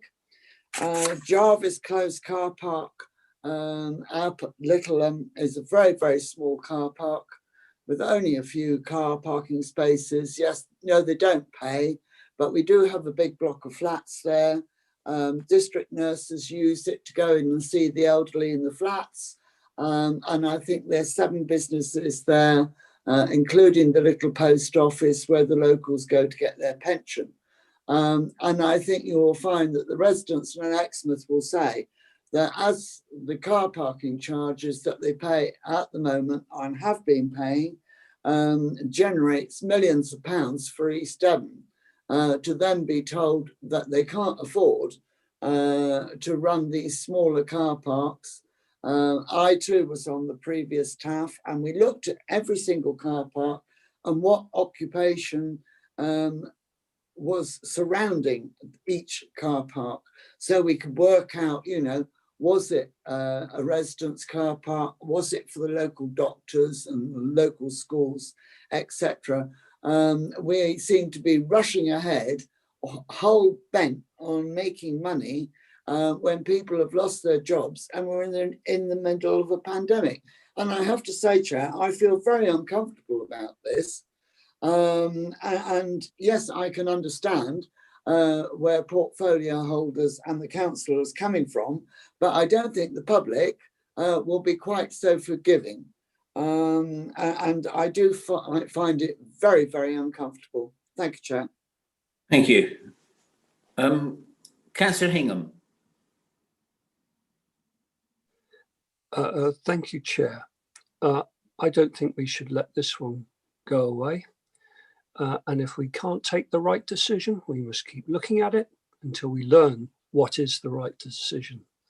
I don't accept that the non-paying car parks represent the areas where social deprivation exists in East Devon. I think it's more complicated than that. So I don't accept that, as we've heard over the last couple of years, that certain communities are extra special because their ward members have told us so. I think we have to look at this time and time again until we can work it through and make the books balance on this. For example, there's car parks I've been to where the first 3 hours are free. Not half an hour, first 3 hours are free. So if these car parks at the moment aren't used as much as they should be, we're not going to change anything by having the first 3 hours for free, but it does change an attitude and it does change a commitment to say, wherever you live in East Devon, we'll be trying our best to treat you fairly. Not just in the rural areas, but there'll be some sort of parity between living in a rural area and living in a town. And to walk away from this at the moment, I think is wrong. So we've got to keep looking at it. That's my message, Chair. Okay, if we haven't got enough data to take the correct decisions, let's wait until we have got it. But it would be totally wrong to dismiss this, as has happened, over the last 10 years on how do we raise fees in car parks and doing nothing. That was desperately wrong. And it would be totally wrong of us on this set of car parks to do similar, Chair, okay? We have to carry on. I don't accept the arguments of those ward members saying that their car parks are special. I don't believe it. And I'm not saying we have to hike up all the prices, but we have to have a common attitude towards how we're going to bring these car parks back into the fold, one way or another. Thank you, Chair. Thank you. I think one of the problems has been the fact that we haven't raised any extra income from car parks by putting fees up for the past 10 years. And now we're in a position to, we've got to put them up somewhere along the line and increase the revenue from them. We're getting embarrassed about it, basically. Sorry, next speaker is Councillor Ollie Davey. Thank you, Chair. Just to be clear, I'm only talking about the proposal to bring in charges for some of the car parks where we don't currently charge. The proposal to increase the car parking charges was taken at the last meeting, so I won't touch on that at all. I take Councillor Rylance's point about Broadclist and how it's very useful for the residents there to have the one and only car park in the village free. But I hear the good residents of Lympstone saying, well, we've got exactly the same. And of course, that's not an area of high deprivation either. They pay for the Underhill car park, although it is currently free overnight, and I've used that. Not all night, but the evening parking there is free. But I don't see why some places, such as Budley or Broadclist, should have completely free parking in the centre of town. And I know that the local traders will say, this is awful, but the traders in Exmouth have, charging car parks all around them. So I don't see why it should be different for different places. So I think I take the point about Broadclist, but I think that's a facility that costs the council money, some money. I agree we need to look at the specifics of this. With regard to Councillor Val's point about workers on low incomes parking, yes, I agree, but they could buy an annual permit, which I think we said was £100 a year. That's right. £2 a week. I don't think that's extortionate, even if you're on minimum wage, to be able to park your car for £2 a week, I think would not be beyond the bounds of possibility. And I'll just go back to the Jarvis Close car park. I suggest a 20 or 30-minute free period, and after that you start charging. I don't know whether we should consider bringing that in across all our car parks, but I don't want to make life too complicated for Andrew and having to reconfigure all our machines. But it could be a useful gesture to say, you know, if you just pop into the shops, then okay, you get 20 minutes free. If you want to stay longer and have a coffee or whatever, then you pay the normal charge. But, well, I agree with Councillor Ingham. This needs good discussion, and we need to make sure we get the right decision. Thank you. Councillor Mike Howe. Yeah, following on from Councillor Davey and Councillor Ingham, really, we need to do this right. We need the right information to do this. But fundamentally, possibly also the twin track approach. Newton Pop, I suppose, is a classic example. It needs to wash its face one way or another. We need to know what that face is first. And if we think it's a possibility, then we should offer it to the parish council concerned if they wish to keep it free. You know, that way it gets it off our books, quite rightly, stops our costs, benefits the local community that is directly responsible, because I must admit, I represent a parish just the same as Lympston, where my parish council pays for both its car parks. And I don't see why my village, parish, obviously with the various caveats that I'm a parish councillor as well, etc., etc., etc., should be treated differently to the likes of Newton Poppleford or other villages that get their car parking free, paid for and maintenance all by East Devon District Council. So we need the correct information to start with. We need a multitude of approaches to work out whether these car parks can be offered to various parish and town councils if they wish to take them on, because they make a case for free parking for various different reasons, but also the multitude of intricacies of how we, quite rightly, and Councillor Davies dead right, 20 minutes, half an hour for shopping, you know, quick newspaper, coffee, my business, shall we say, is what they want. But I would also point out, though, there are a lot of pubs in our villages where 2-hour parking, you know, for lunch over whenever we get out of this, later this year, let's hope, where people would stop for 2 hours in a car park, have a quick lunch in the local pub, etc., etc., etc. So it's a balancing act between it all. And we need to be very careful, but we need the information first.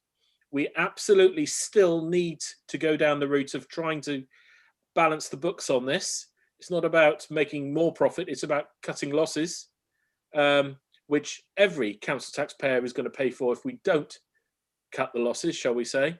And we've got to go that route. So more information, better presented, and that's no go at Andrew. He's done a fabulous job in pulling it together, but we just need it more itemized in reality, not just a carte blanche, which is what he's done at present. Sorry, Andrew. Thank you. Andrew, did you want to come back on any of those points? Yeah, a couple of big ones, Chair, if I may. Forgive me, I have previously shared all that data with, I think, with the previous grouping of the TaFF. I've just sent it around again. It's quite a substantial spreadsheet that shows all of the lines of data I've considered. I wasn't trying to withhold it. I've tried to summarize it in a form that we could use to debate it.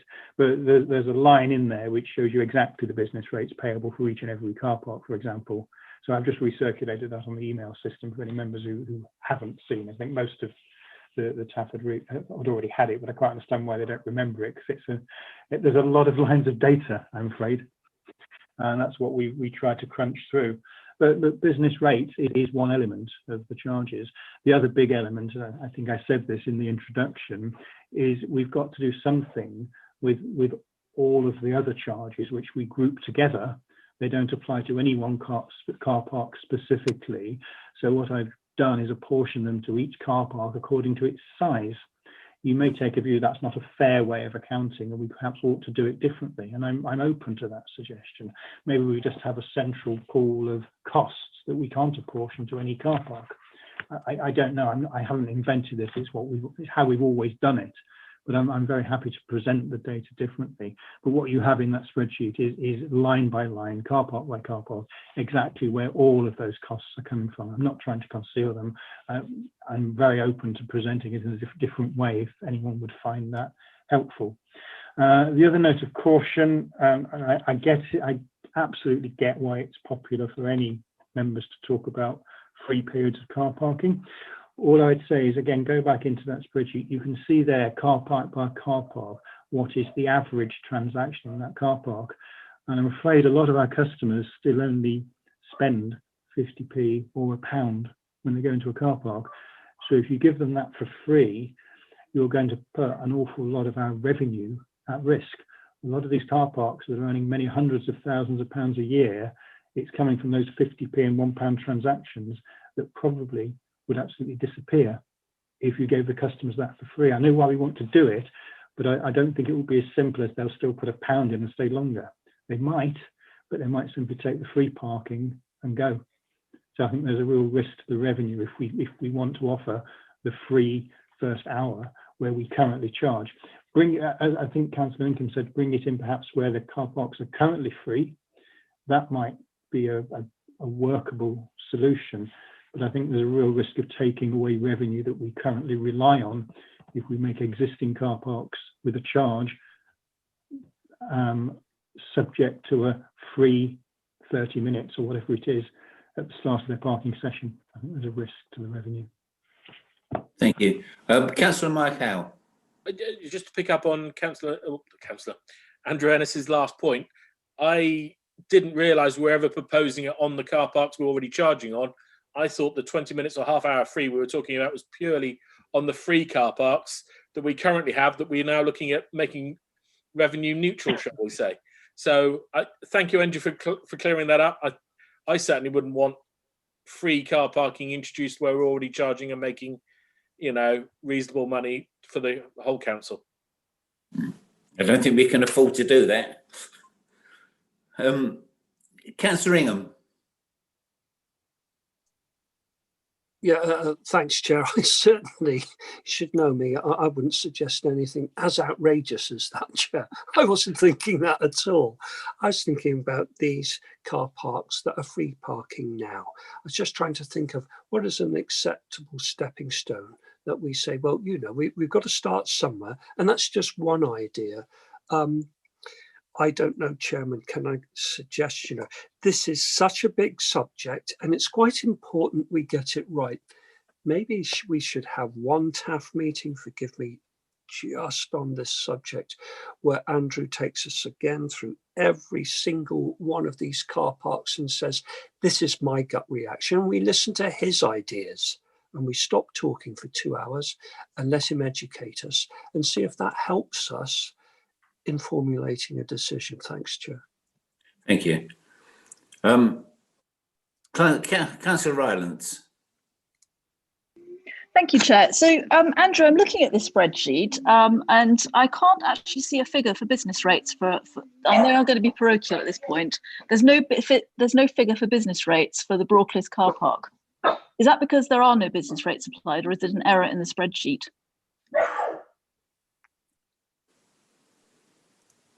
Andrew? Category N. Sorry, Chair, I was just going through the process of unmuting. There are several clicks involved when your screen goes to sleep.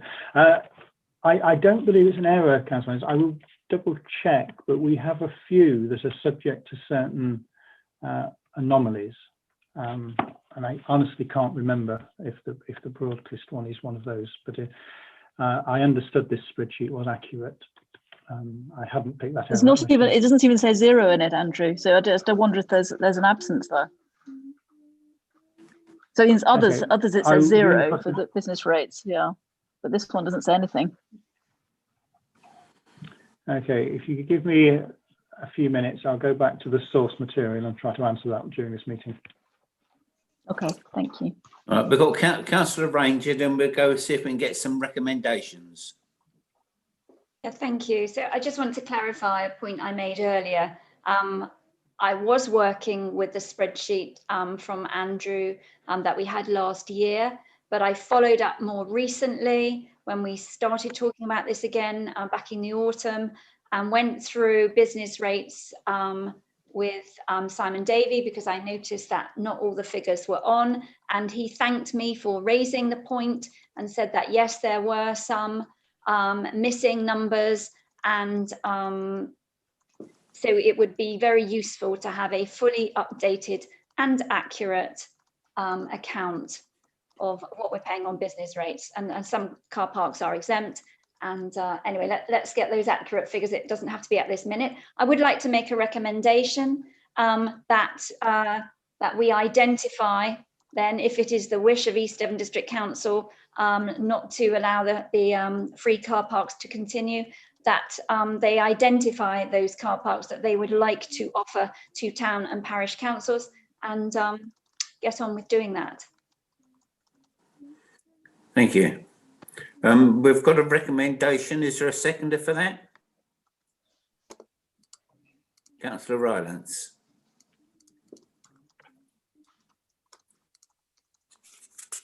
Is there any other recommendations? No. Right, can we go to a vote then, please, on that recommendation? Sorry, I missed. Was there a seconder? Sorry, I didn't know. Yes, Ed a seconder. Sorry, thank you. Chair, could we be clear on what the recommendation is? Would you like to repeat it, Councillor Ranger? Yes. So for the car parks that are currently free, and that East Devon District Council feels is a cost to them, and that any benefit to the community is not worth it, that they identify those car parks that they wish to offload, either because they're not making any profit or not enough, and offer those car parks to the town and parish councils. Is that clear?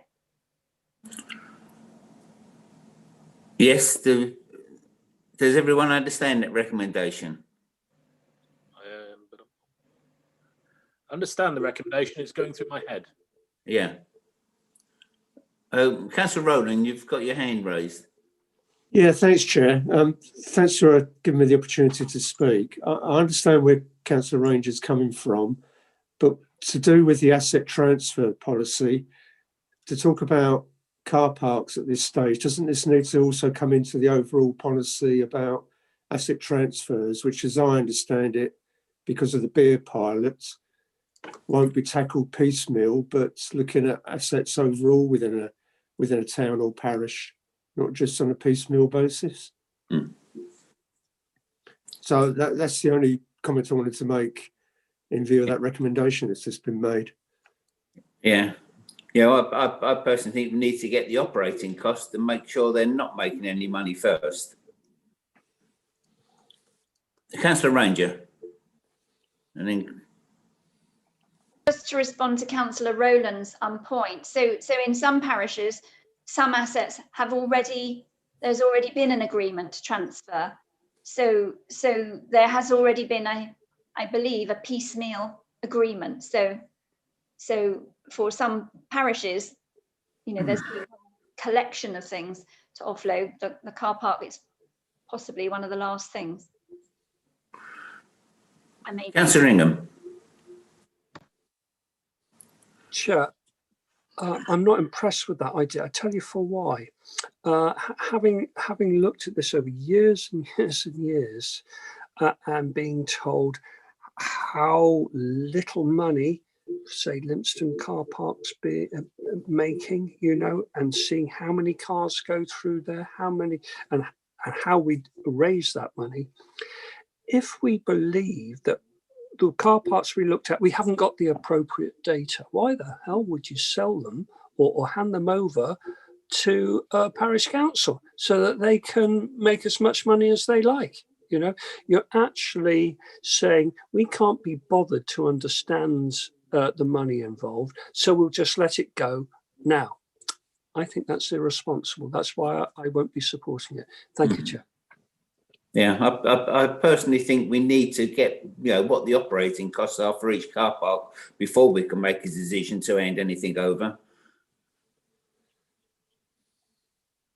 But at the moment we have a recommendation, and because we do have a seconder, we'll have to take a vote on it.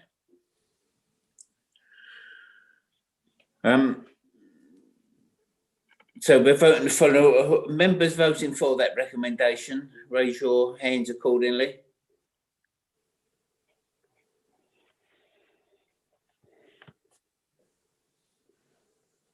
Members voting against the S2. Is that right, Sue?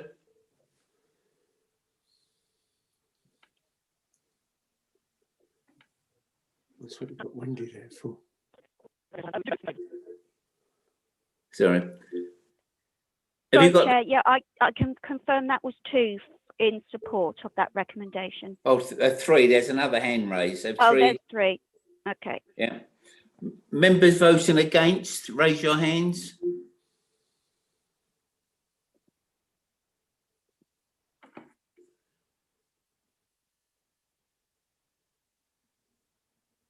That's 3. 3, yeah. Yeah. 4. I can see 4. 4. 4. 2 of the 4. No, only 3. No, hang on, my hand keeps going down. Hang on. That's 4. 2, 3, 4. 4. Yeah. That's 7. So members abstaining. Anyone? There's no.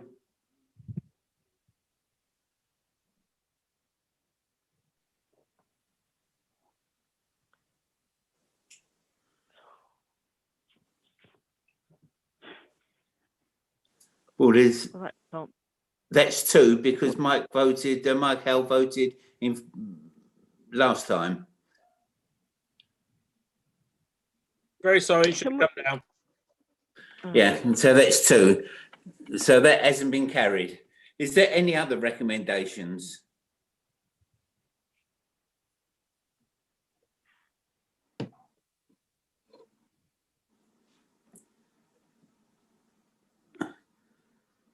Yeah.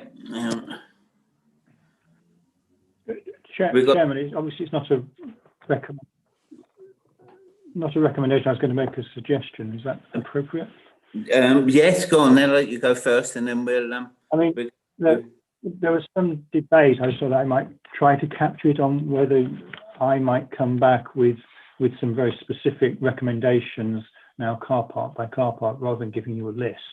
So I could bring forward one or perhaps more than one car park for a specific consideration by the TaFF with all the detailed costings in one place, and ask you to take a view.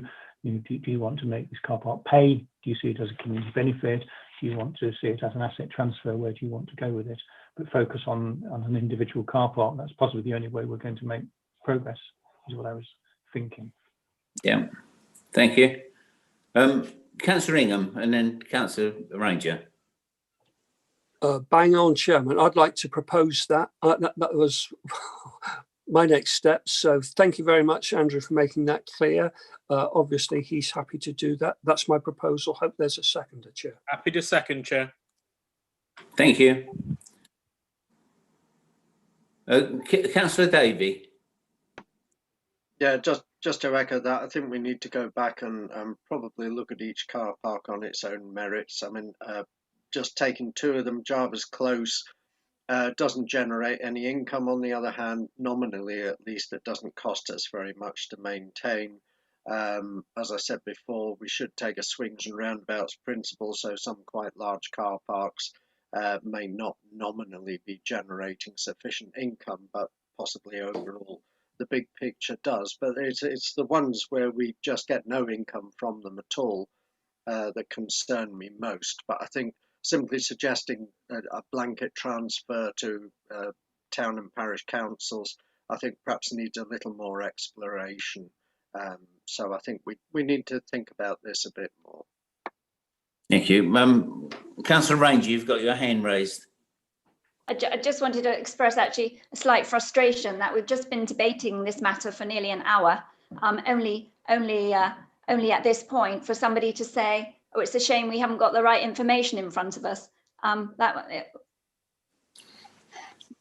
It would have been useful to have the correct information before we started the debate, just to save everybody's time. Thank you.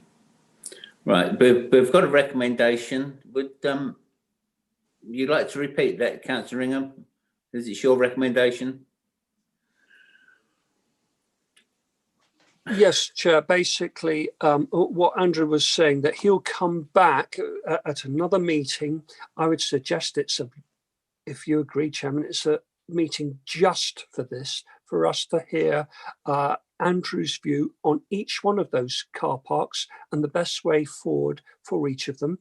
We may then be able to break it into 3 groups of recommendations. It may be a recommendation per car park. I don't know, but that's the way forward, just as he said. So he will come back with more detailed observations of each car park we've been looking at this morning on that list within section 2. Yeah, well, that would have to be after the March one, where we're discussing our last. Thank you. It's waited long enough, Chair. It can wait again. And we have a seconder from Councillor Mike Howell. Yeah, I'm more than happy to go along with that. Yeah. So can we have a vote on that, please? Members voting for, if you'd like to raise your electronic hand.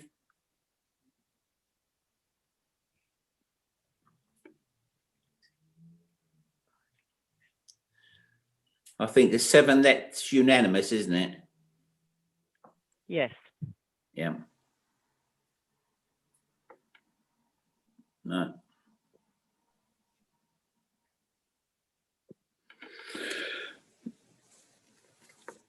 Right, agenda item 7C, considering the introduction of evening charges in car parks where we currently do not charge for parking between 1800 hours and 8 o'clock in the morning. Andrew.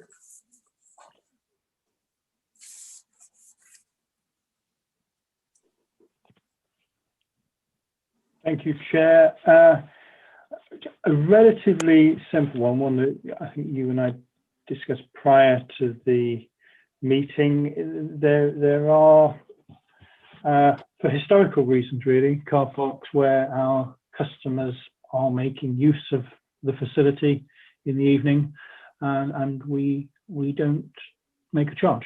So it's as simple as that. So there is an opportunity where, to do so if we so wish. We did look at it a year or so ago.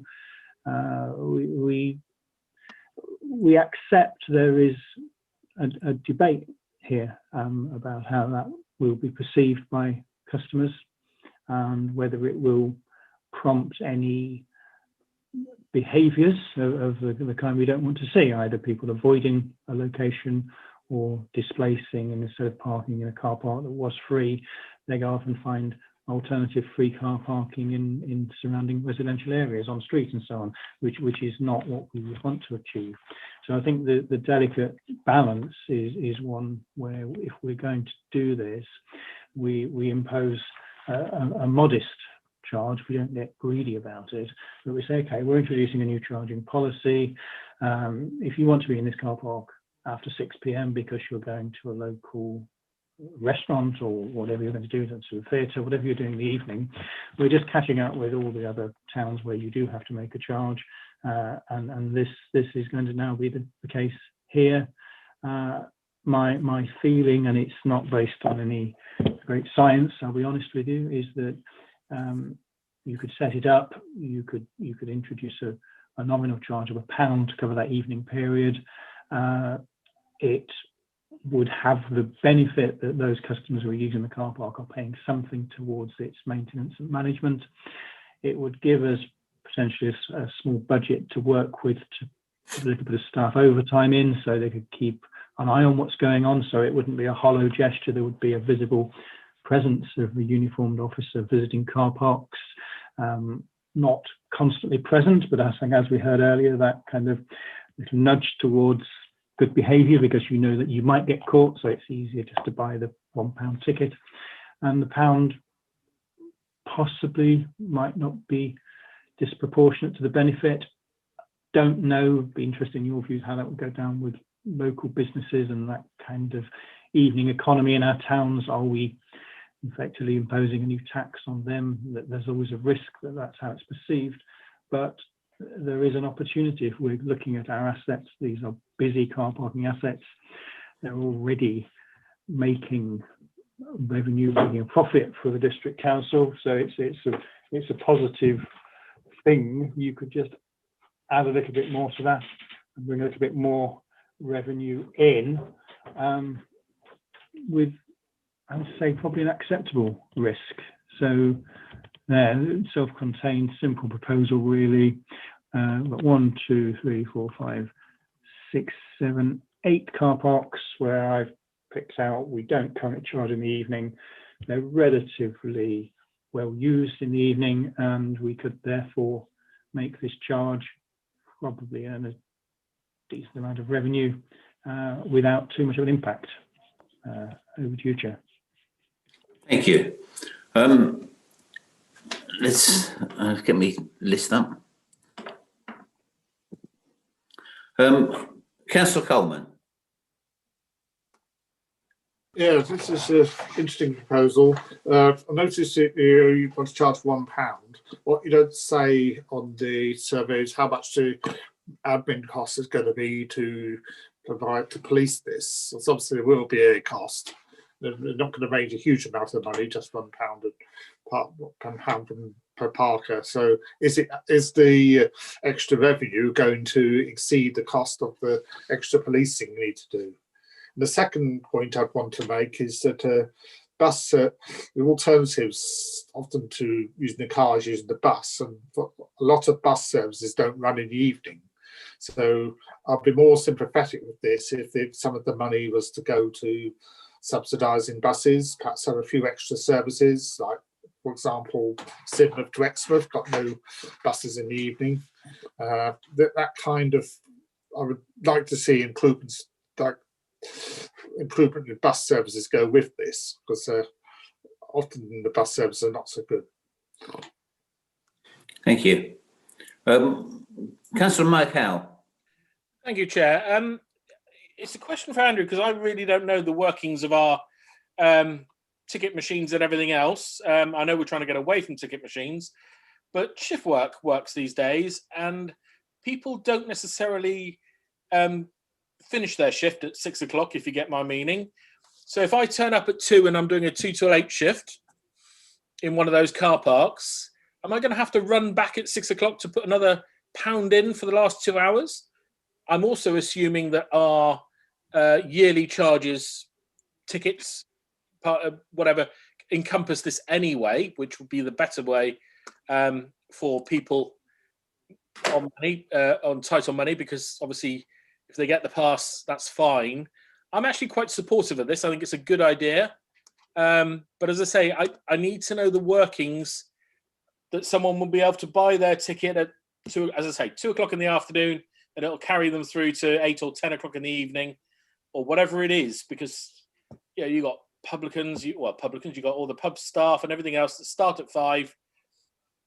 And I just want to make sure we're not causing an issue on how it operates.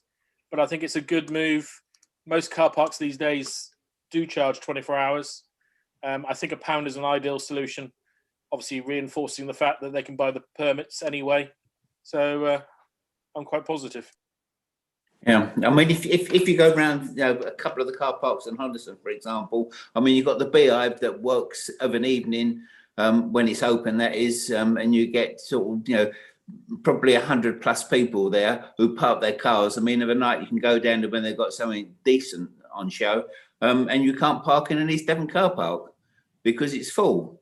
The same with where Wetherspoons is. I mean, their car park, you cannot park there in the evening because it's full, but we're getting no revenue from it and the car park's being used. Sorry, Councillor Davey. I was going off on one. carried away there, Chair. Yeah, I broadly support this, although I think Councillor Howes brought up a very interesting anomaly, and we have to look at how we get around that one. But for the convenience of being able to park in the council car park for an evening, if I was going into Exmouth, I'd be quite happy to pay £1, just for the convenience of not having to drive round and find a space on street. So I don't think it's a lot to ask, and it could generate some useful extra income to help with the upkeep of those car parks. Councillor Rylance. Thank you, Chair. I want to say, actually, I'm broadly supportive of this as well, because from an environmental point of view, if we're trying to encourage people to switch to alternative forms of transport, having in the back of your mind the fact that wherever you park, you are going to have to pay a token sum, I think is a healthy place to be. I support what Councillor David just said as well about the fact that night visitors are still using the road surface, but I think it must be possible with the ticket machines that if somebody asks for a length of time that goes beyond the 5 p.m. say, that it would just automatically extend it to whatever end period we have in mind for the extra £1.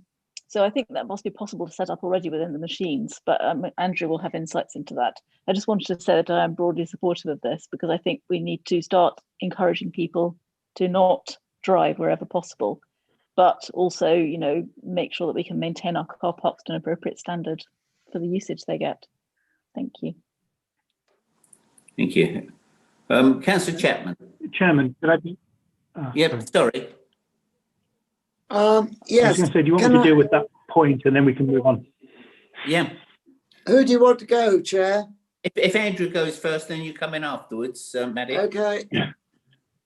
So I think the answer is simply technically yes, we take a review from the members, but I would suggest if we make the £1 buy you the period 6 p.m. until midnight, that covers it for everyone. So you just simply say what time you want to leave the car park. If you go beyond 6 p.m, we just add an extra £1 to the amount you have to pay for the time you need. It'll be very simple. Brilliant, perfect. Yeah. Councillor Chapman, sorry. Yes. No, I'm not happy with this at all. I think it should be deferred until after we come out of lockdown and we see how many businesses have actually managed to survive. We've lost a lot in Exmouth, I know about already. So we're only going to have a few restaurants. Hopefully the cinema will be all right. We don't know about that yet. So putting the car parks up isn't actually going to help. Let's see what the public do. Are they going to go back into town, or are they going to go out to pubs out in the countryside to have their meals where they have free parking and not come back into our towns? We don't know how the towns are going to be faring. And everyone says, oh, it's only £1 or it's only 20p an hour. But when you've lost your job and you're taking your wife out for a meal for the first time in months and months and months, because that's all you can afford, you don't really, I think, want to be caught with extra costs. I think it should be deferred, but hey, that's me. Thank you, Chair. All right, have we got any other speakers? No, can we have a recommendation?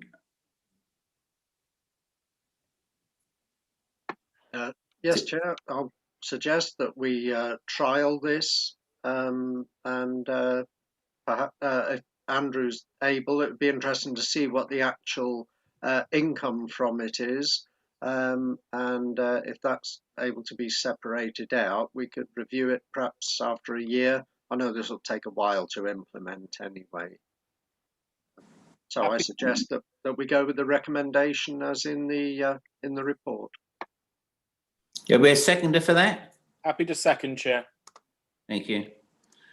Can we go to a vote then? All those members in favour, raise your electronic hand.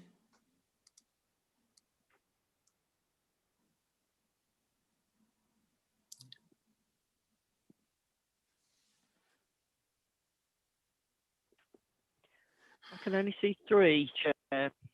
4. 5. Chair's got his yellow thumb up. Oh, my one's gone down again now. 5. Yes, I agree. 5. Right. Is anybody against the recommendation? 1. 2. No, 1. I was going to say Ollie can't be against it. He proposed it. I was trying to lower it. And abstentions?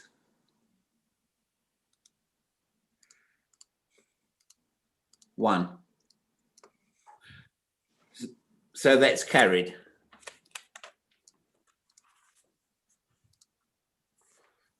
Right, we move on to item 7E on the agenda.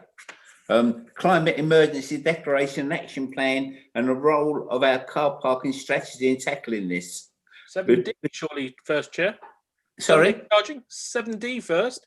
Sunday sorry. charging? 7D. Consideration of Sunday charging. Oh, Sunday charges. Yes, sorry. I'm jumping the gun. So I thought you were trying to get us through lunch or something. Yeah, that'd be useful, wouldn't it? Right. Okay, should I introduce this, Chair? Yeah, yes, please. Okay, again, a relatively simple one, not dissimilar to the previous item, actually. Present tariffs that we have in place pretty much treat Sundays as a normal trading day along the coast. Over the last year or so, we've added to that the car parks in Collyton and Lympstone. They're treated in that 7-day charging regime now. For historic reasons, I'm guessing, we've never asked for payment for use of the inland car parks, so those in Ottery, Honiton and Axminster on a Sunday. These car parks are quite simply available for use, and certainly there's an argument that prior to the pandemic that we just heard Councillor Chapman talking about, we were certainly seeing busy towns. The commercial activity on Sundays was on the up, I think, and probably at levels that were not so much happening in the past. So I kind of do understand why we treated them differently historically. Because we don't charge, I have no data on use of car parks on Sundays in these towns, so it's extremely difficult to estimate what if any revenue this might accrue if we were to introduce Sunday charges here. Also quite problematic, I think, trying to work out what the impact of this a new charge would be on the locality and on the town. I think anecdotally, a number of people have told me that there are a significant number of cars using the car parks on Sundays, and I think it's clear that certainly some local businesses and leisure facilities either are open or had been open prior to lockdown. So it might be reasonable to suggest that we should simply say, okay, the time's come, we could impose charges here now in the same way that we impose them in all of our coastal towns. Those customers are then paying towards the maintenance and management of the car parks, and you may take a view there's no logical reason to hold this back now. So that's really all I've got on this. It's an anomaly that I think we've got an opportunity to tackle if you're so minded. Thank you. Councillor Rylance. Thank you. Thank you for the report, Andrew. I actually would support trialling this, and I would like to propose that as a recommendation, because if we are only not charging on Sundays because of historic reasons, I think maybe it's time to try something different, and just to see whether it works and what the effect is. I know we're in the middle of a pandemic. I know that town centre usage has changed back completely in the last year, and we don't actually know what the next few years are going to look like in terms of town centre usage. But we can revise things if they don't work, and if we're just trialling it, and we can see what it looks like, then we can change tack if we see that it's not working in the new reality we're facing post-pandemic. So I'd like to propose that we trial this. That's my proposal for this this part of the meeting. Do we have a seconder for that before we go to the next speaker? Yeah, I'll second, Chair. Thank you. Would you like to speak now, Yeah, Councillor thank Davey? you, Chair. Yes, I support this. I mean, one of the things I'm keen to do in all of this is avoid creating anomalies. And I've already pointed this out as one of the issues with camper vans. And I think it's only fair if we have a level playing field across the area. And if I go into Exmouth on a Sunday, I expect to have to pay for parking, and I can appreciate there will be howls of outrage about this, and I know that there will be people saying this is it, you know, this is going to spell the end of all businesses in the town centre, but I don't see why people in one place have to pay and those in another place don't. And I think we should ensure that we publicise the annual permit idea because I think that would prove very popular and generate a good income stream as well. So I'm happy to support this. Thank you. Councillor Moulding. Sorry, I didn't see your hand raised earlier on. Yep, thank you, Chair. I would not be in favour of this. I would be disappointed if the committee recommended this to go forward. I can quite understand that in our coastal towns where we have a number of visitors, it makes economical sense to be charging for car parking in the coastal areas. But in small towns, it would be very detrimental to those people going to church and those people using the pubs and particularly the restaurants for Sunday lunch. They like to go out for their carvery or whatever, and then to see that they have to pay car parking charges on a Sunday, I think would not be appreciated by our general public. And that's my view, Chair. Thank you. Councillor Mike Howe. Councillor Hayward, I thought, wanted to speak first. All right, yeah, your hand's above his, but I'll bring in Councillor Hayward. Thank you, Chair. It was just coming back to the point that Councillor Davey just made about, you know, having some parity across.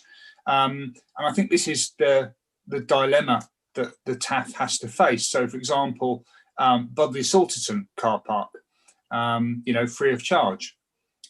So, you know, a free of charge all the time. And I myself can never understand why a car park isn't charged on a Sunday. If you look across the, you know, the rest of Devon and certainly in Dorset and Somerset, charges apply at all times. And there will always be disparity, but the purpose of the TaFF is to find that common ground. But I do take what Mr. Ennis said, that you don't have any empirical data to rely on about the usage. And so perhaps a stopgap for where charges have never been applied is to either have a nominal charge applied in the first instance that will allow you to gather the data in to see how the machines are used, or similar to sort of hospital car parks where, you know, the first 20 minutes waiting time period is charged at nothing, and thereafter if you want to stay longer. So I think that would allow you to gather some data in. But yes, I agree, you know, arguably there should be parity, you know, across the whole of East Devon. It makes it a whole lot easier. If you park in East Devon, this is the charge. But this group has already discussed that, you know, there's a premium for coastal parking, there's a premium for tourist parking. And as Councillor Moulding alludes to, the converse of that is that there's a discount for communities where really you're not expecting to get any revenue. So, you know, it's not, I'm not on your TaFF to make the recommendation. You know, car parks and assets and the transfer of them, I've listened intently to your debate. That will be a discussion going forward with the parish councils and Tim Child and myself. But I just think this, you know, and it's not about just Axminster. You know, the fact I live here is immaterial. You know, we view these things dispassionately. It's about the policy for car parks that have never been charged before. So really, just ruminate on what the impact might be and how you could sort of ease into it rather than just a blanket. This is the charge. Because what you don't want, as I can't, my apologies, who used the phrase, but you know, howls of outrage from members of the public. You know, no one envies you know, what you have to do. It's a very hard job you're being asked to do at very hard times for our high streets and our communities, but you're doing it nonetheless. So it's just think about how you can introduce new charges where none have existed before, and sort of ruminate on what the impact of that might be, both reputationally and in financial terms. Thank you, Chair. Thank you. Councillor Mike Howe. Thank you. Funny enough, I have to agree with Councillor Haywood, which is probably why I wanted him to speak first. I'm happy with everything we've made the decision on so far. I am concerned about going from no charge on a Sunday to full charges on a Sunday. Particularly in the climate we're in and everything else, I think we need to take it step by step. And I'm happy for charges, and Councillor Davies' point is explicitly that. We do need to make it straight, easy and understandable across the piece. But we need to do it at a walking pace, not a run, if you get my meaning. So I would suggest one of two things. I'm quite happy with Councillor Haywood's option of maybe extending the nighttime charge of £1 into Sundays, to include that and the Sundays temporarily and see what happens with that, or even just defer this until next year and then look at charging it on a Sunday then, either by a step or in full charges.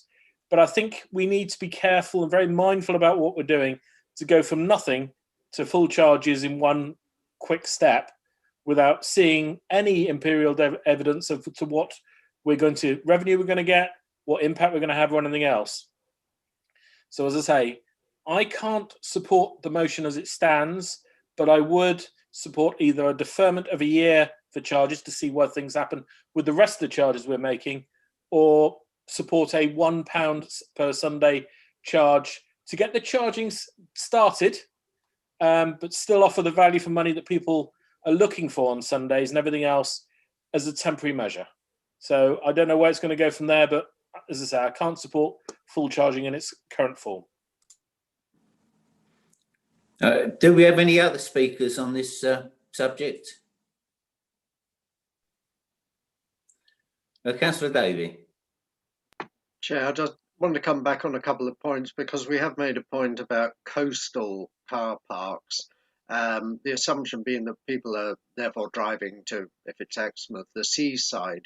But Exmouth has a number of car parks and some of those are a long way from the beach, and you still have to pay for those on a Sunday. So if you're going into town for, as Councillor Moulding said, you know, for Sunday lunch, you're going to have to pay.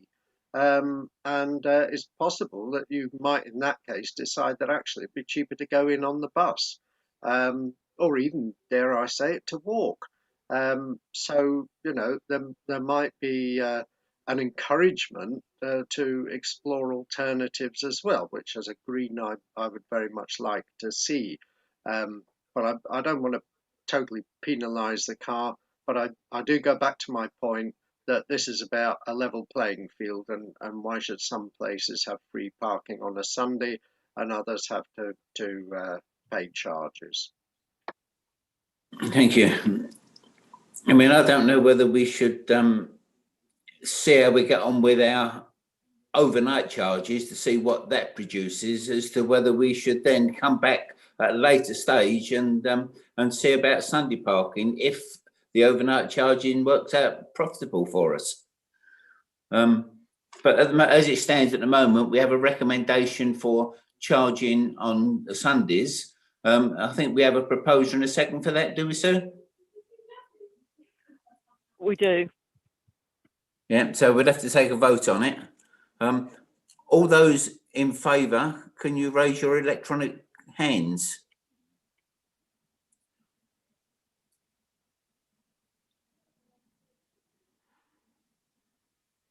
We have 1, 2, 3, 4 in favour. All those against?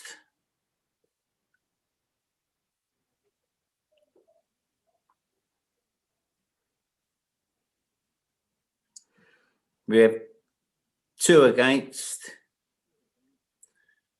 And abstentions?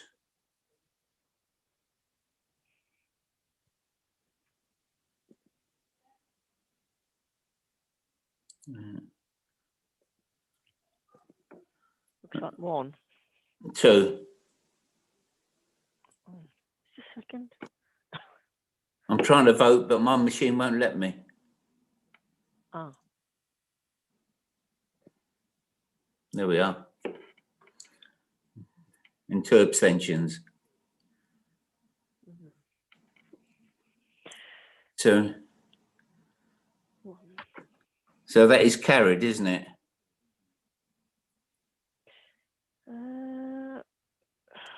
Yes. Yeah. Yes, Yeah. it is. Right. Now, if the committee are in agreement, can we now break for today and bring the other items that are on the agenda forward for the next one on the 11th? Because we've been going for sort of 2.5 hours. Yes, do we all agree on that? Happy, Agreed, Chair. Yeah.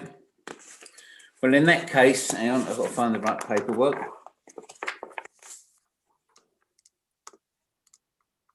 Right, then in that case, this brings this meeting to a close.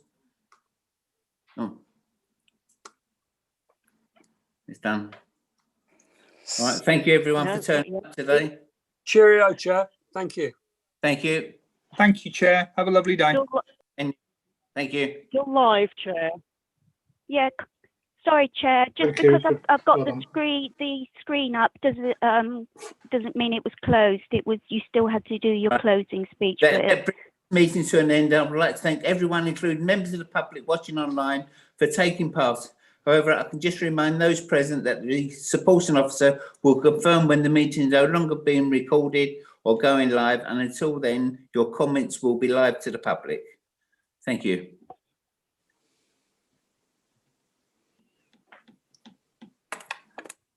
Thank you. You're looking very cold there, Wendy. Are we, Sue, are we still live? We are, I'm afraid I'm having problems. I can't